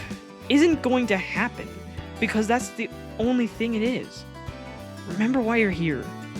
Look outside, look at the land you love, and look at the scavengers that stomp over it. Now remember why you're here. I'm only here because it's my job. Last I checked, woodland sprites aren't on the payroll. The pancakes were good, but I'm still radioing this in. Yellowstone's excitement is snuffed out like a candle. Aww, I thought it was a pretty good idea. Yosemite heaves a small sigh of relief. Stop scaring me like that. I've had more than enough of this misery. Before I can bite back, Zion scampers up to Yellowstone with a cutting board. The bluebird from earlier picks up the dried mushrooms that line the board. Does that mean we'll have to find a new home? She stares down at the mushrooms dejectedly, but Yellowstone reassures her with a smile. Don't worry! Yosemite knows a lot of neato places to hide. We can just trust her to take care of us like always. We'll be back soon. She won't last long. She leans into the table and locks eyes with me. It's the eyes. They're almost as dull and lifeless as the others. Oh my god. I mean, not wrong. I don't give her an inch, remaining flat and unblinking. Your flapjacks are gonna get dull and lifeless if you don't eat them soon. Yellowstone shuts Yosemite's book and scoots the platter forward. Like a sponge, the pancake has absorbed most of the butter and syrup. With a futile grasp, Yosemite stretches for the book, but it's just out of reach. She sulks, then stabs a pancake with a fork. I was reading that? Now I'll have to find my place again. Mm-hmm. Too smart for a bookmark? Smarter than you. Oh, them's fighting words. We both take a bite out of our pancakes between chewing. I give her the fakest, most plastic grin I can manage, forcing the dimples until it hurts. She does it right back. It's like staring into a twisted funhouse mirror. It ain't a big dealio. Your brainiac butt has read all those books at least 50 times by now. It is a big deal. You'd be surprised by how much you don't pick up on the first time around. Her gaze drifts over to Zion, who is now who's now crouched down with Pup, letting him sniff the mushrooms. Oh, dude, don't let him eat that. A touch of sadness flashes through her eyes, and for the first time, I notice the bags under them. Or how much you forget. Too bad Eve isn't sticking around long enough for us to use her credit card. What? You could have ordered tons more books. Hey, yo! And groceries. More fresh veggies, please. Bitch, I'm not a walking credit card! I'm sorry, what? Yosemite sips at her tea and shrugs. Just be happy you goons are useful for something. They usually cancel the card after the first couple charges. Bro. I try to choke back a chuckle, but it comes out as a snort. This probably isn't the kind of stuff I should condone, but the image of someone like Ernie opening their monthly statement to see an unexpected charge of $600 brings me more joy than it probably should. And honestly, screw Ernie. Oh my god. Tugging at Yellowstone's jacket, Zion raises the cutting board up as a reminder. Omelet. I'm gonna croak from hunger. What? Yosemite winces at croak. Please stop teaching her your second language. But Yellowstone ignores her. She bends down and takes the board, her expression melting into one of complete adoration as she gushes over Zion. Sorry. Do you want spinach on it too? Mm-hmm. Don't cook it with butter though. Huh? You sure? I want you to have enough energy to go hiking with me later. I don't think so. After you're done here, there's a whole lot of cleaning up you have to do. Give me a break. I just swept the other day. And now the kitchen is a disaster zone. Clean before we leave. Grumbling to herself, Yellowstone slouches back to the kitchen. Maybe things wouldn't get dirty so quick if you actually rinsed your dishes. Oh. What was that? Nothing, Chief. Damn. Yosemite returns to her book, occasionally picking at her pancakes. When she's positive Yosemite isn't looking, Yellowstone pokes her tongue out at her. I thought she was gonna flip her off. It's weird. I wouldn't expect some kind of hierarchy to exist among them, but Conehead and the Pixies seem to revere her like a big sister. All that's missing is her flipping through a mature magazine while hogging the phone. Oh, a nature magazine. Oops. Girls still do that, right? Must be pretty gripping no. if you can't tear yourself away from it for more than 5 seconds. It's not. Just some accounts from a miner that passed through these parts a long time ago. But it helps. With your research? Her brow furrows and she gives me a side-eyed glance. Want to tell me how you know that? You have a folder that literally has research written on it. Wasn't hard to put 2 and 2 together. Look, it does math. Oh my god. It does facial reconstruction too. Oh. She pinches her eyes shut with a groan. I knew your snooping would be an issue. Don't get your yoga pants in a bunch. I didn't actually see Dang, anything. bro. Stuffed from the pancakes, I lean back in the chair and melt. I don't know how much butter and sugar she put in those things, but my uniform feels like a button might pop off. Gotta say though, I'm curious what someone like you could be researching. Yosemite pushes up against the table. A gleam of excitement colors her face. You're curious? Girl, what? Excitement clouds into suspicion. Why? Just Stam? Being so close, I get a good look at her defined, pointed face. No loose skin, no flab, not even puffy baby fat around her cheeks. Can I get some personal space here? I don't want to catch your personality. Oh my god! Damn it, if I squint hard enough, she's actually kind of cute. She pulls herself away and goes silent. My curiosity is waning. Shut up. Biting the bottom of her lip, she glances back and forth. She sighs and closes her book. You see Yellowstone's head? I mean, kind of fucking hard not to. Her voice droops to a hoarse whisper and she leans in. I do the same. How could I not? Yeah, exactly. What does it look like to you? What does this have to do with any... Do you want my honest answer or the nice answer? Just tell me what it looks like. A volcano? Mm-hmm. It looks like a volcano. And can you guess what has a volcano? Yellowstone National Park, obviously. But volcanoes don't actually look like that. Yeah. You're not going to get anywhere with that kind of linear thinking. Girl, what? She moves on. And look at Zion. Okay. She just looks so dead inside. I do. She hovers in the air, keeping the omelet out of Pup's reach. Leaves floating off her like autumn. No, this isn't coyote food. It's not good for you. See those leaves and branches? Pretty lush, right? Mm-hmm. Sure. Remind you of any particular painting? She points her thumb at the wall. I glance back and admire the painting of Zion National Park, with its deep greens and mix of fiery reds and beiges. Wait, are you saying... Starting to get it? My mind skates to the obvious. Yeah, the three of you like playing dress-up. Real cute. It's amazing how you keep finding new ways to disappoint me. Let's try this again. Okay. I ignore the snark dribbling out of her mouth. After all, disappointing people is second nature at this point. Myself particularly. Yosemite scoots against the table. She points at her face, specifically the freckles dotted across it. Are you giving me permission to slap you? Oh! I'm giving you permission to learn. Now touch it. Okay. Closing her eyes, she sticks her chin out and waits like someone expecting a kiss. I start to reach my hand out, but an overabundance of caution keeps me from going any further.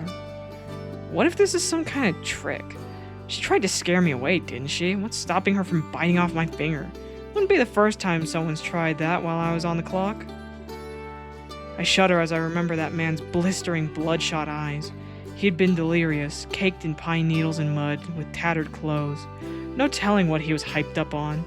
After Jessie made sure I was okay, she shrugged. Takes all kinds, she said. Yosemite's nose wiggles impatiently. I decide she's probably harmless, and waking up alive is good evidence for that. Even if we've only tossed verbal punches at each other, she was the one who offered a truce. It has to mean something.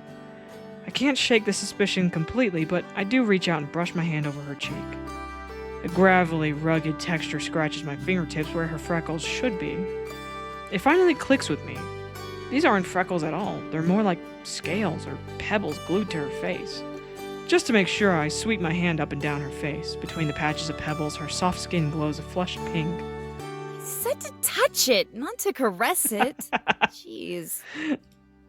Why can't I do both? I grip one of the pebbles between my fingers and tug on it. Instead of it ripping off, Yosemite's skin is stretched right behind it. Oh. Ah! I mean, she might have very good glue. She pulls away, hints of tears glisten in the corner of her eyes. You didn't have to be so rough. My mouth hangs open as the confusion bounces around like a tumbleweed in my head. Is that rock? Well, it sure isn't costume jewelry. Whining, she soothes her pulsing cheek. I twist around and look at the top painting of the pyramid. Lambert Dome. I saw glimpses of it on the drive here. If I stepped outside, I could see it now. And every time I've ever climbed up there, it's been gravelly and it's been rugged.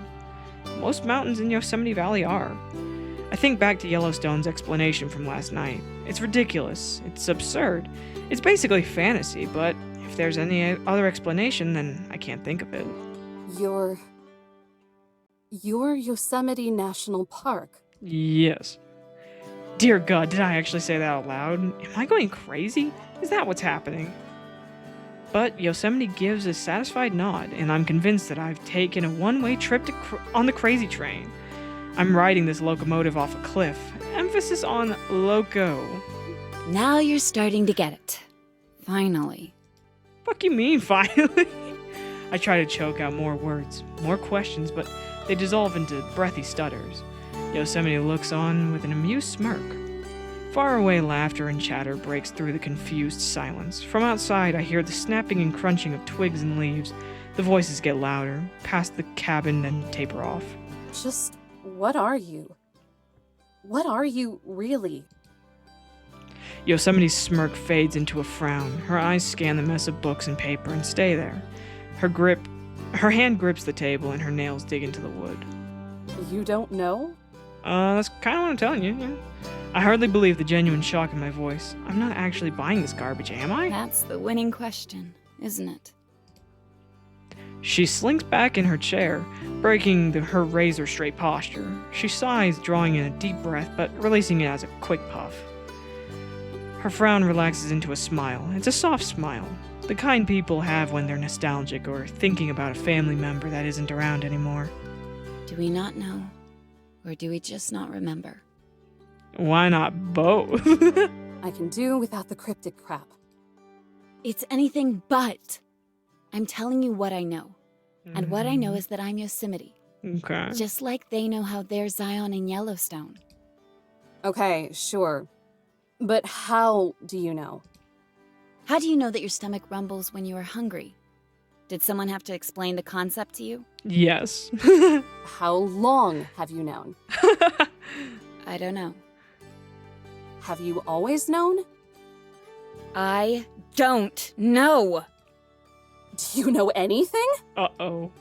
If I knew anything, I wouldn't be trying to figure it out. She shoots up out of her chair and glares down at me. Her voice cuts through the air like a dagger. Her little outburst throws the room into silence. Yellowstone coughs from the kitchen. Pup's tail spikes up in alert. I stare back, pretending to be unfazed, but secretly I'm tense. My muscles flex against my uniform. In the thick silence, Zion tiptoes over to the table. She latches onto Yosemite's hand, her own tiny hand only managing to wrap around 3 fingers. Wordlessly, she gazes up at her with deep, pleading eyes. Yosemite's sharp Yosemite's sharp face softens back to that solemn smile. Her hand engulfs all of Zion's. She strokes her palm and fiddles with her fingers. Zion gives a ticklish giggle. I have these fragments that pop into my head. Bits and pieces of a language I don't know. Faces I don't recognize, but seem familiar. Her voice shakes, hovering above a whisper, breaking at the end of words. And whenever I think I've figured it out, and it's on the tip of my tongue, I forget. She shuts her eyes tight, as if trying to envision these things herself. Her grip around Zion's hand tightens, but Zion doesn't pull away or even wince. They're like echoes that ripple further away with each new epiphany. It just gets quieter and quieter. It's so frustrating. The words strain out of her through gritted teeth. But if I can figure out just what we are, where we came from, then maybe I can finally remember. She opens her eyes and they look older. It feels like she's staring right through me and gazing at the paintings hung on the wall. Like I'm just another obstacle getting in her way. So yeah, I don't know anything, but I'm going to. Well, good for you. The way she's always staring at me is unsettling. Is it a simmering anger, reluctant curiosity? I don't know. And if I knew what was good for me, I wouldn't care. I whistle for Pup. He bounces over and, in a moment of impossible patience, sits at my feet. He looks up at me, his sad brown eyes connecting with mine as he licks his chops. Now there's a stare I can care about. I tear off a piece of my leftover pancake and toss it at him. Springing from his hind legs, he leaps into the air to snatch it. It bounces off his nose, and instead of any amazing acrobatic display, he twirls and circles until he finds it on the ground. Dude, my dog's exactly like that too. My dog will try to catch something, and it will sometimes land on his head or his body, and he'll just stare at the ground like, okay, where'd it go? If it's not in my mouth, it's on the ground. It's like, no, it's not. Bravo. Across the table, Zion stares, pouting. It's just a treat. It's not gonna kill him. The group of voices from earlier echoes back from outside, rowdier and louder than usual. Than before. They're a ways away, but I could still pick up on the occasional gratuitous curse and obnoxious laugh. Drunk already, kids? Of course, who am I to judge? A couple more months of this job, and I'll be investing in a flask to give my morning coffee that extra kick it needs. Ranger Smith might actually end up being my life model. Praise be to Smith. Yosemite eyes the window. Friends of yours? No. God, no. I scoff, but it comes off sounding more like a hiss. A day on the job where I don't have to deal with those hellspawn tracking their carbon footprint in here is a day well spent. That's what I thought. She chuckles to herself. It reminds me of how snide some of my college professors were, their latte in their hand and their head up their ass. She swipes away a strand of sweat that drips down her cheek. And what, pray tell, did you think this time? That I was wrong about you. I devote myself to Pup, picking off more pieces of the pancake to give to him, whatever I can do to make it look like I'm not paying attention to her, but always making sure to keep her within the corner of my eye. Last night, I could have sworn I saw some conflict swimming around in those dead eyes of yours. Sniffling in the corner, crying about just how tired you were. Unzipping her jacket all the way, she starts to fan herself, but that slight breeze doesn't cool down my simmering blood. It's like she's trying to roast me until I burn. What gives her the right to pry, to poke at me until I spill my guts? I'm not here to be judged. The only conflict last night was you three. Of course I'd be tired. Why do you care? Because I'm tired, too. Tired of you people prioritizing that Ranger image, so people don't realize you're actually hired thugs. You're just one branch on a tree that doesn't even care about you. A bureaucratic arm I'd rather see cut off than fester. You're not here to educate. You're not here to preserve. Not unless preservation looks like a permit. No, you're here to protect the bottom line. To shake people down when they just want to get away from the hell you've created. To make sure there's enough resources intact to vacuum money up when your masters come calling. I've seen your type before. You don't care. Putting on that dumb hat just makes you think you do. You're wrong. I was different. I actually did care, right? There was never any glory in this, just a slow descent into misery. Unless that's where the glory's at. Pride for being a glorified security guard that doubles as a janitor, cleaning up the messes of the only people lower than on the totem than me. Because the only thing that separates them from me is, what, me caring enough to be miserable for it? But of course, if I'm miserable, that means... You're right. Maybe I don't. I bend over and pat Pup's head. He paws at my leg for more, but I stand up. Maybe caring got too hard. Maybe it wasn't worth the pain it caused. I take several steps, stopping at her chair. There is one thing I care about, though. Hmm? Sweat runs down Yosemite's cheek in streams. She pants heavy breaths, her chest heaving in and out. Getting you the hell out of here. I'm radioing this in. Damn, bitch. That's right, Eve. Do what you have to do. What you should have done all along. I start for the fossilized radio on the desk, but Yosemite shoots out of her chair. Zion cowers back. Go ahead. Do it. Prove to me you're just another... Oh shit. Tree down. Timber. Her voice dissolves into breathy air. There's a solid thump. When I turn around, she's sprawled out on the floor. Yosemite! Before I can even connect the dots, Zion and Yellowstone are already at her sides on their knees. Yellowstone grabs a stack of paper from the table and fans her. Zion squeezes her hand. I race back over and bend a knee. Heat radiates from her like an oven. I press my hand against her forehead, and as soon as I touch her skin, my hand burns. I yelp and pull away. It felt like I just touched a skillet, and the burn seared through a layer of skin. A fever? From hell. Zion shakes her head. A fire. Oh, shit. Yosemite opens her eyes, glossy and unfocused. Her breath pumps in and out as she fights to get up. Don't move. You'll make it worse. It's... close. She lets out a pained groan. A small hole burns through her jacket sleeve. Jesus Christ. Orange embers crisping around the edges. It sizzles like a cigarette being snuffed out. Like a cigarette. Oh no. I swing open the door as I rush onto the porch. The faint smell of smoke tickles my nose. Maybe just a campfire. Not good. Popping back into the cabin, I snatch my hat and pull it over my head. Yellowstone glances back and forth in compulsive panic, mumbling words of comfort to Yosemite. Zion sniffs back a few tears, then looks to me with wavering calmness. Her tiny voice cracks a little. How far is it? I don't answer. That familiar smoky smell, harsher than a chimney, drifts into the cabin. I'm not sure what's going on, and I'm not sure how they know what's going on, but after these last 12 hours, I'm not taking any risks.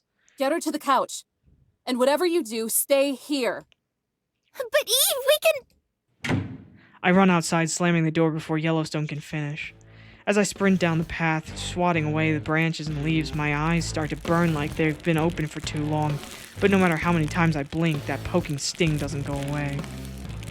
A crowd of voices yell up ahead, all shouting over each other and all scared. Put it out! Put it out! Dumbass Camper 3. I'm doing what I can. Now stay back and quit crying. What do we tell you, man? You just had to be the rugged mountain man. What the fuck? He gets it. He didn't do it on purpose. I finally tear my way into a small clearing circled by trees, just a big enough space for morons to cause trouble. A patch of blazing red dances on top of a pile of twigs beneath a tree. The fire branches out on both sides like a trail of dynamite, splitting into a short V.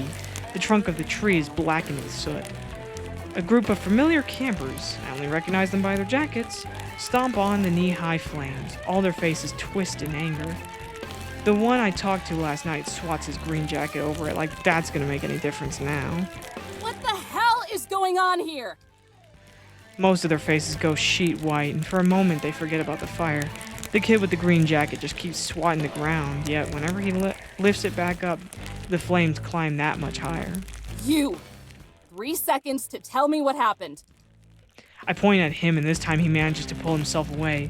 He turns to me, his eyes red and watery from the smoke. We were... Okay, hurry up, bud. 1, I thought I put it out. 2, I didn't mean to. 3. Get out of the way, before your jacket catches. I march over and shove him into his friends. He doesn't even resist, stumbling into their arms like a limp scarecrow. All of you, get away from here. Back to the campground. They watch me with wide, vacant stares. If I were a truck driver, I'd have mowed them down by now. Move it! All except one nod and start tripping their way through the woods. The kid with the green jacket stares at the growing fire, his knees quivering. His little girlfriend glances back and cups her hands over her mouth. Come on! Let her take care of it! He shakes himself out of it, then wipes his eyes as he runs off into the woods. My attention turns to the fire. Stomping on it would just submerge me waist deep in the blaze. The base of the tree trunk ignites and the embers float down onto the scattered path of twigs that make lines for the surrounding trees. I dig my boot into the ground and kick clouds of dirt onto it. Specks of ember are snuffed out, but the fire remains just as tall. Unstrapping my walkie-talkie from my waist, I press the comm button and speak into it, though to whoever's listening in, it probably sounds more like an anxiety attack. To Illuminae Station, this is Ranger Addams. We have a situation behind the cabin post. 1070, I repeat, 1070. Get dispatched to send out a fire unit. A broken voice crackles through the static. Adams 1071, repeat, nature, fire. To Illuminae Station, do you read me? To Illuminae Station! I look around and realize just how caged in by these trees I am. No wonder the signal's so jumbled. I didn't notice a fire extinguisher at the cabin, and the station is less than a mile away. If I ran, I could warn them, but with how quickly this thing is getting out of control. I scan the clearing, snow still on the ground, half melted and tossed around in random splotches. It's not a lot, but it could work. I scrape up as much snow as I can sandwich together. Clots of black dirt stain the white. It feels like dry ice in my hands. I toss it over the fire. Most of the snow melts in an instant, but a section of the fire is extinguished along with it. Oh, hey, Hey, bud, how you doing? Hey, budgie. Okay. Where'd you go? Okay, so Twitch stopped working for me, and I just got back. What happened? Okay, so, there's currently a forest fire. Also, they had breakfast. Oh my god, you missed the best. You missed the best part, the breakfast. You'll get to see that later. But yeah, no, the tension between Yosemite and Eve, they just fucking, I just love that they fight each other. They're constantly like just poking at each other, and it's just the funniest shit. Okay, sorry. For a brief second, relief washes over me, but just as fast, it's ripped away. The fire flares up, engulfing more of the tree. I wince as the heat kisses my skin, the flames inching closer. A forest fire on the first day. Wonderful. Taking 3 nervous steps back, I glance over my shoulder. If running to the station is the only way, I guess I have no choice. My legs bend and I take my first giant step, but before I can take another, a shrill voice breaks through the woods.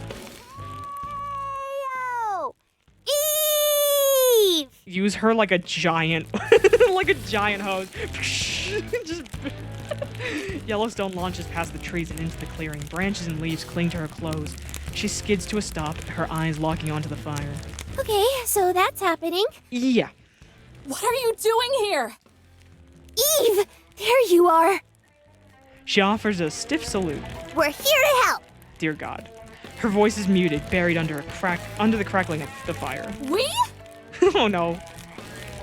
Descending from above the trees, Zion flaps her wings as she glides down to me, stopping to meet me face to You face. can't do this alone. I told you to stay at the cabin. Miss Eve, if this doesn't get put out soon, there won't be a cabin. Her usual meek voice rings with a mature clarity. Like an untamed weed, the flames shoot up taller. Branches look like candle wicks. Smaller flames snake to the surrounding trees, lighting up the very soil aflame. I hate to bring non-park personnel into this, but she has a point. Fine. But as soon as things start looking hairy, I want you to get out of here. They give hurried nods. Good enough for me. Congrats, girls. You're deputized. Gather up as much snow as you can and dump it on the fire. Dirt works too, but don't give the fire any extra fuel. Okay. Ma'am, yes, ma'am. Okay. We all scramble to work. Yellowstone and I search for scattered piles of snow. We scrape them up by the armload and drop them onto the fire. The snow evaporates before our eyes. Zion flutters up to the peaks of the trees, shaking any branches that are still coated white. The snow crumbles away, smothering large portions of the flames. It sounds like sizzling bacon. But as helpful as Zion's effort is, it only puts out the connecting trails of the fire. The second tree cracks as flames spread across the bark, then the next tree. The smoke is harsh and oppressive, flying right on into the back of my nose and filling my lungs with buckets of burning air. Squinting is the only way to see through the pain. I expect my eyes to shrivel up in their sockets. Through a fit of pained coughs, I call out to Yellowstone and Zion, hoping the two blurry watercolors in front of me are them. No good. We need to get out. ASAP. Wait, I have an idea. Yes. Save it. If we stay here, we're toast. The blur that I'm pretty sure is Zion ignores me, turning to the Yellowstone blur instead. Yellowstone, you know I love you lots, right? Okay. Of course I do. Love you lots too. But the fire. Bro, she's like, yeah, we gonna die, bro. So I'm just gonna let you know I love you, bro. I know. Which is why I'm really super sorry for what I'm about to do. Please don't hate me. Okay. Huh? How could I ever hate my Earth Inc?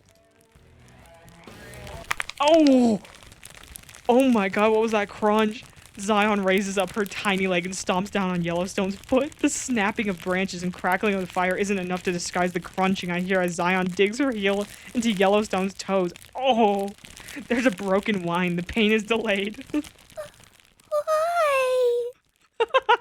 The high-pitched whine cranks up a frequency, growing as sharp and piercing as a fire alarm. A few sniffs and it dissolves into bawling, shrieking straight into my eardrums.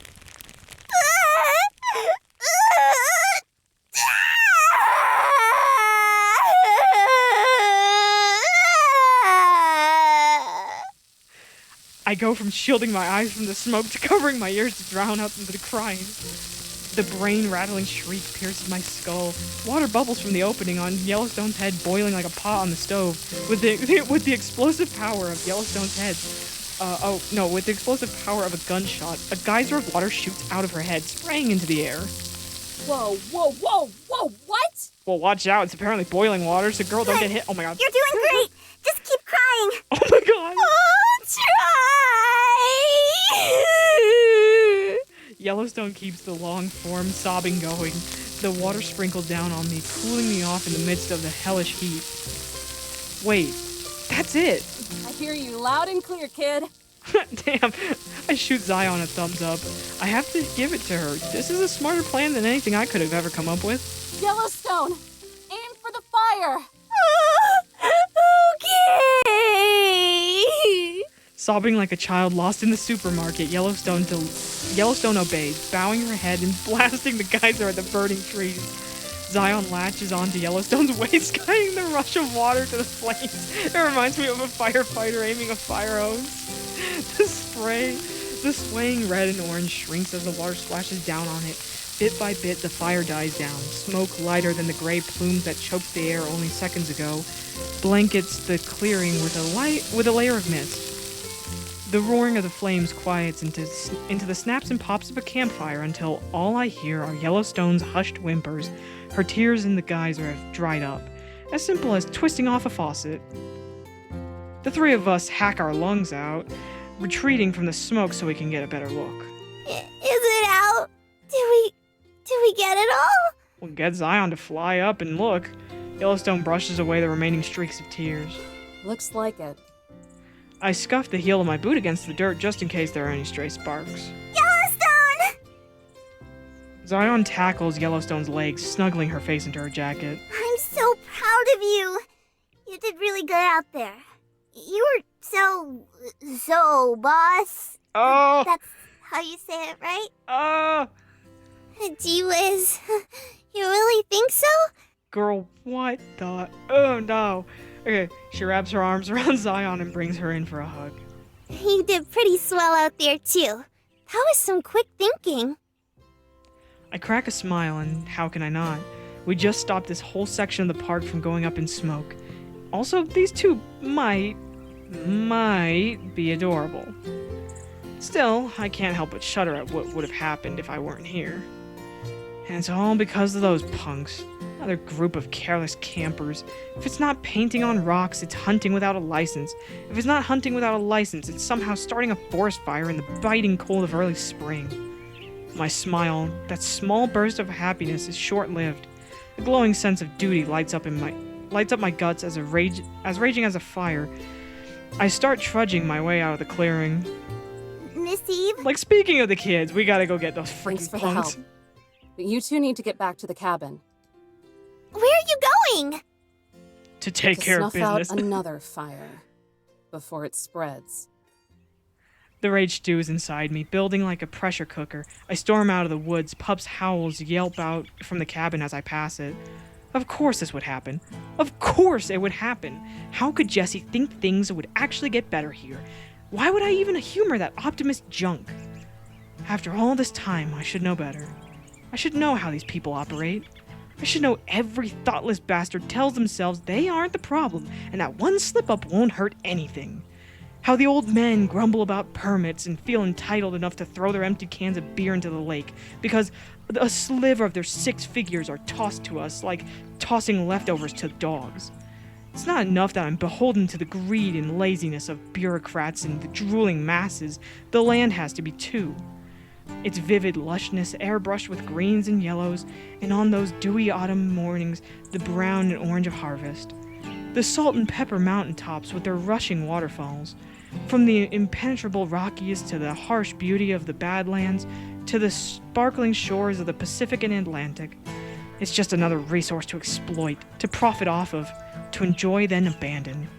If that's how it's going to be, if that's the world we've built, let me be the first to try and knock it down. When I get to the camp, the brat pack is huddled in front of a tent. It shakes and blows with the wind, held down only by stakes driven into the ground. They speak in anxious whispers, unaware of my presence. The kid in the green jacket puffs away on a cigarette, combing his fingers through his messy hair. Brother, isn't that how we got here in the first place? I think you should have learned your fucking lesson by now. His girlfriend is the first to see me charging over. She mumbles his name, but by the time he notices me, I'm already up in his dumb face. I nab him by the collar and yank him from the safety of his group. I twist his shirt so my knuckles press against his neck. I've met a lot of idiots on this job, but you must be a real protege. Like the splitting of the Red Sea, his friends clear a path around him. Whoa, take it easy, lady. Oh my god, not this guy. This is assault! Oh my god, do you know how unethical this is? Yeah, almost as bad as arson. Wanna report it? That shuts her up. I'm not going to lose any sleep because I dangled my slice of authority over these idiots. Not now. What was rattling in that skull of yours, huh? You a firebug? This what gets you off? Or are you just stupid? I mean, why not both? This moron with his ironed-out, wrinkleless brain can only find it in himself to stutter as he shakes. A pack of cigarettes bounce around in his breast pocket. That's what I thought. I tug him closer. He swallows, his Adam's apple brushing against my fist. Listen here, you little shit. Finally, he breaks out of his catatonic state and struggles to pull away. This just pisses me off more. I snatch the lit cigarette from his mouth and crumple it in my hand. I said, listen! Oh shit. The cigarette singes my palm. I hardly feel it thanks to the adrenaline. Maybe this is what finally puts the fear of me into him, because he gasps audibly. The last of the smoke wisps out of his mouth. Do you know how sick I am of this? How often I have to sit by and watch people like you destroy good things? Does it even register? Is it some kind of game? My throat clenches and my eyes sting with tears. I blink it away, but my unclouded vision only shows my fists clenching his shirt. There's an awkward silence as his friends glance away. Even he starts to wince, but I only grip tighter. What gives you the right to burn the last few pieces of dignity this scarred husk of a rock has left? To raise any proof that we were once humble enough to live and breathe and die with the world we got dropped into? Before we got so tied up with ourselves, we felt the urge to make a distinction. His eyes swoop up above me and linger there. Answer me! Tell me I'm not just a bandage for your arrogance! I was just trying to start a campfire with a cigarette, okay? Are you fucking stupid? How did you think that was going to work? Unless you had some brush or something, a cigarette will not be sufficient. And turns out you fucking missed the campfire, you moron. You lit the forest up. A bird calls for a moment. All I hear is the wind. Tears fall absent-mindedly from my cheeks. A campfire? With a cigarette? 4 years of pent-up anger, forgotten passion, frustration, and confusion. It all comes rocketing out of me as I swing my fist at his face. A hand grips my arm before I can connect. That's enough, Eve. I spin around, seething with fury. Yosemite stares down at me, a little worse for wear, but tall and straight like a sequoia. She towers over the campers. They look like shrubs in comparison. You've already chewed them out. They were just about to leave anyway. Her voice is stern and certain. She scans the group of campers, her steely gaze punctuated by the residue of sweat that sticks to her cheeks. They each give an affirming nod. The kid in the green jacket wiggles out of my death grip, and the whole lot of them scramble further into the camp. Why the hell would you do that? They're just going to call... She envelops her arms around me, then pulls me in for a hug. My hat blows off. Thank you. I needed to hear that. What? Her voice is a whisper that caresses my ear. You've done enough. At least for today. I've done enough? I hear that and go limp. Over her shoulder in the thick of the woods, I can see the cabin nestled under the pines like a forgotten paradise. The citrus smell of lemongrass sticks to Yosemite's jacket. Her skin, while no longer feverish, is warm like an embrace from a blanket.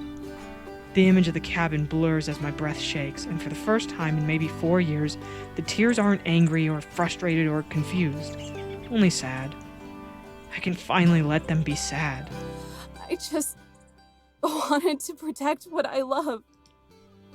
Yosemite gasps, as if her breath has been sucked away. She pushes my head down, pressing it against her shoulder as she strokes my hair. I cry into her jacket, the tears dampening the hide and leather. You're a fool. Oh my god. Okay. Well, damn, I'm never gonna cry in front of you again. She chuckles and I can hear the soft grin in her voice. But maybe we need more fools. The tears keep coming, so much I think I might choke on them. With each breath I draw and every sob I take, my throat gets tighter. Maybe it's trying to wring it all out after all this time. To be commended like that means more to me than approval or a pat on the back from Jesse. It's validation. It's acknowledgement that even if what I'm doing is meaningless, I've still devoted myself to it and suffered. And maybe that suffering isn't entirely worthless after all. And as Yosemite holds me while the wind howls through the branches and the larks whistle above us, I start to think maybe it's worth it to hold on and suffer for just a bit longer.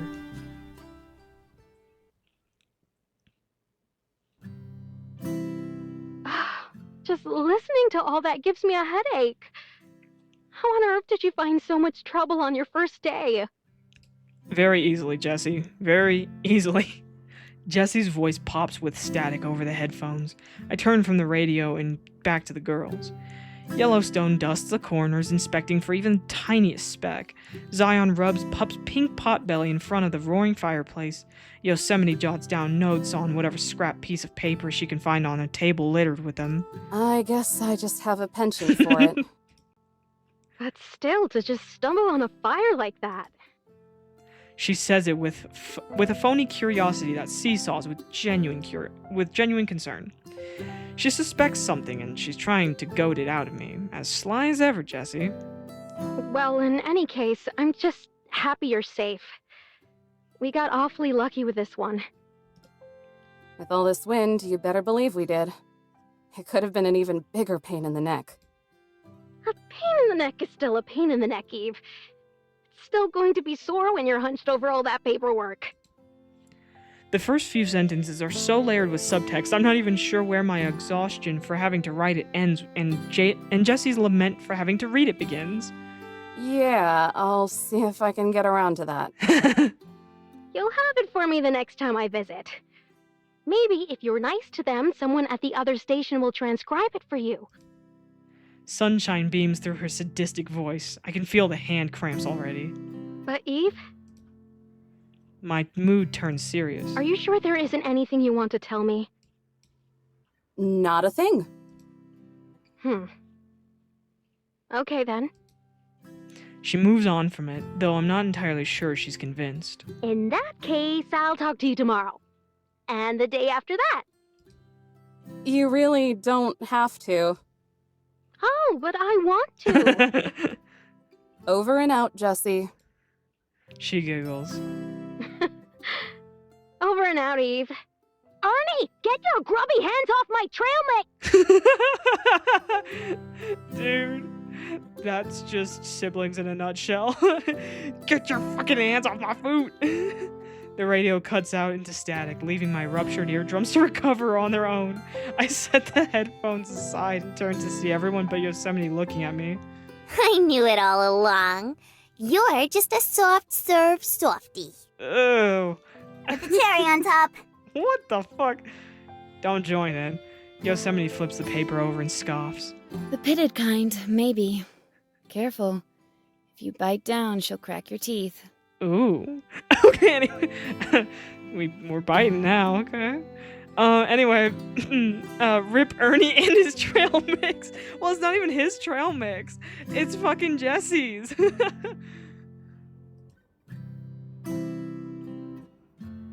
I join her at the table and collapse into my chair. Zip it. Or next time I'll actually let you burst into flames. It was just a fever. I would have been fine. Eventually. Like that makes any sense. What if there's an actual campfire, or lightning strikes a tree? What happens then, huh?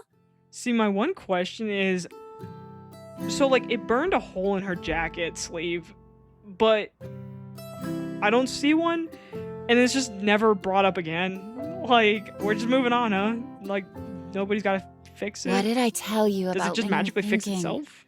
If this truce is going to continue, you're going to need to expand to the abstract. Your existence is plenty enough abstract for me already. Yosemite pauses over her work. She looks up and smirks. I smirk back. Who knows, it might be fun to have someone around to spar with.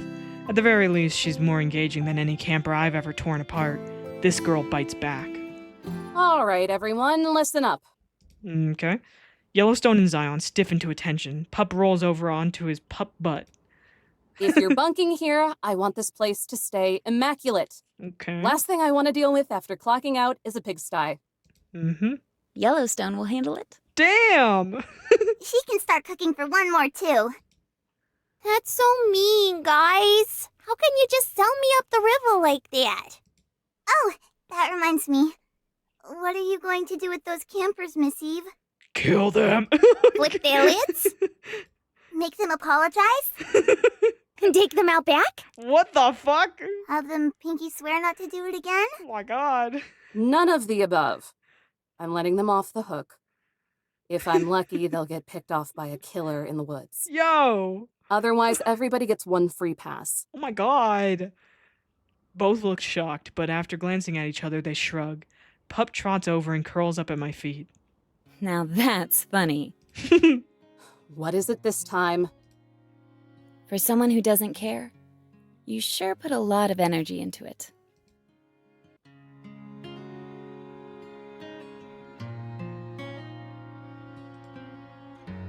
And that was chapter 1. Now there is a thing after where they do what is it? They do like little park. Oh, here it goes. Howdy, Fireside yo, chat. campers! And welcome to me and Zion's first fireside chat. Okay. Hello. It's very nice to be here. Today we're gonna do our gal Eve proud and talk about the history of the National Park Service. Before Yosemite finds out we took her books.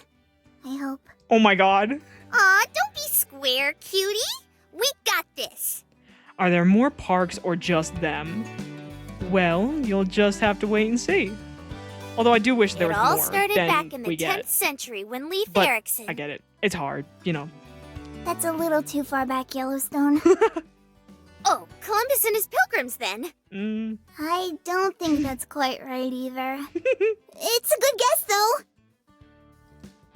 The National Park Service actually has its roots in the years following the founding of the United States. In 1790, after getting permission from Congress, President George Washington obtained land near the Potomac River to build a new capital city. Okay. This city was named Washington, D.C., and the plan was for it to have a lot of really pretty parks and monuments. You know, this reminds me too much of middle school. Okay, yeah, no, fair. But Like the Lincoln it's Memorial? interesting. I like history, and especially park A little history, too so soon. But you're on the right track. you're stuck with me listening to the park facts.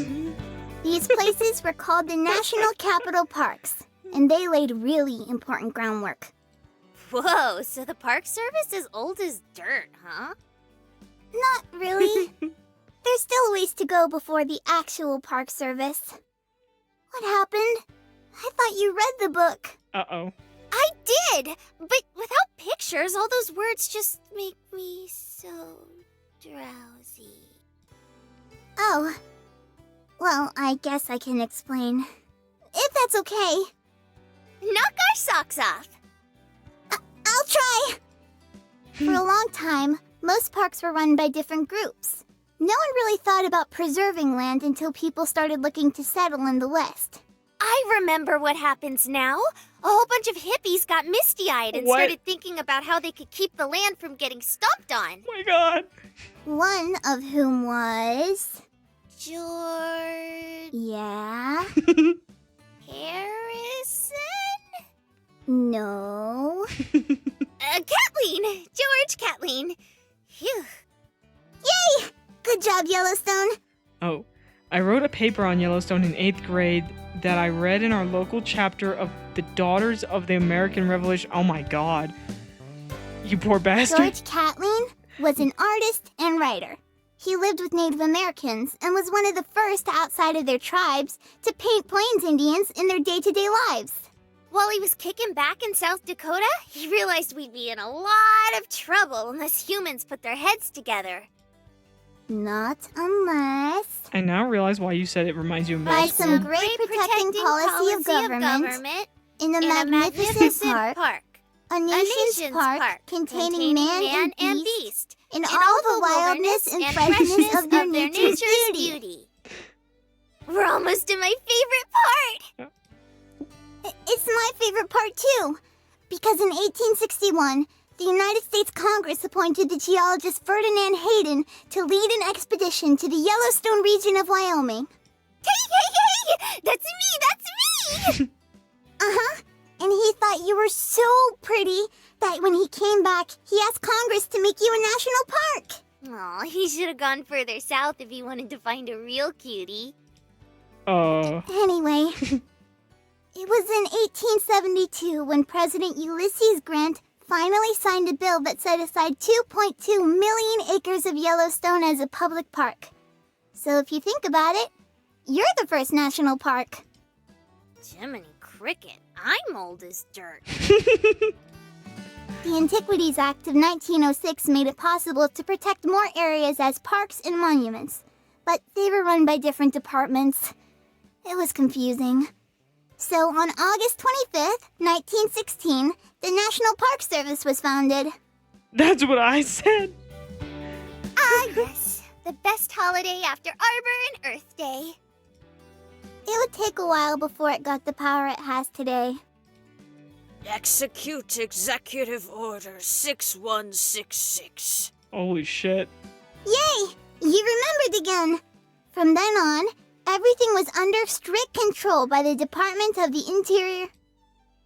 And they've been yanking our chain and screwing us over ever since. Oh my god. You sound like Miss Eve. It's scary. That's because I heard her grumble something about it earlier. She talks some mean jive, let me tell ya. Yellowstone, why aren't my books arranged alphabetically? Uh-oh. Woo! Would you look at that? We're all out of time. Catch you next time, campers. And remember to love our parks. Bye-bye! What the fuck? Just float away.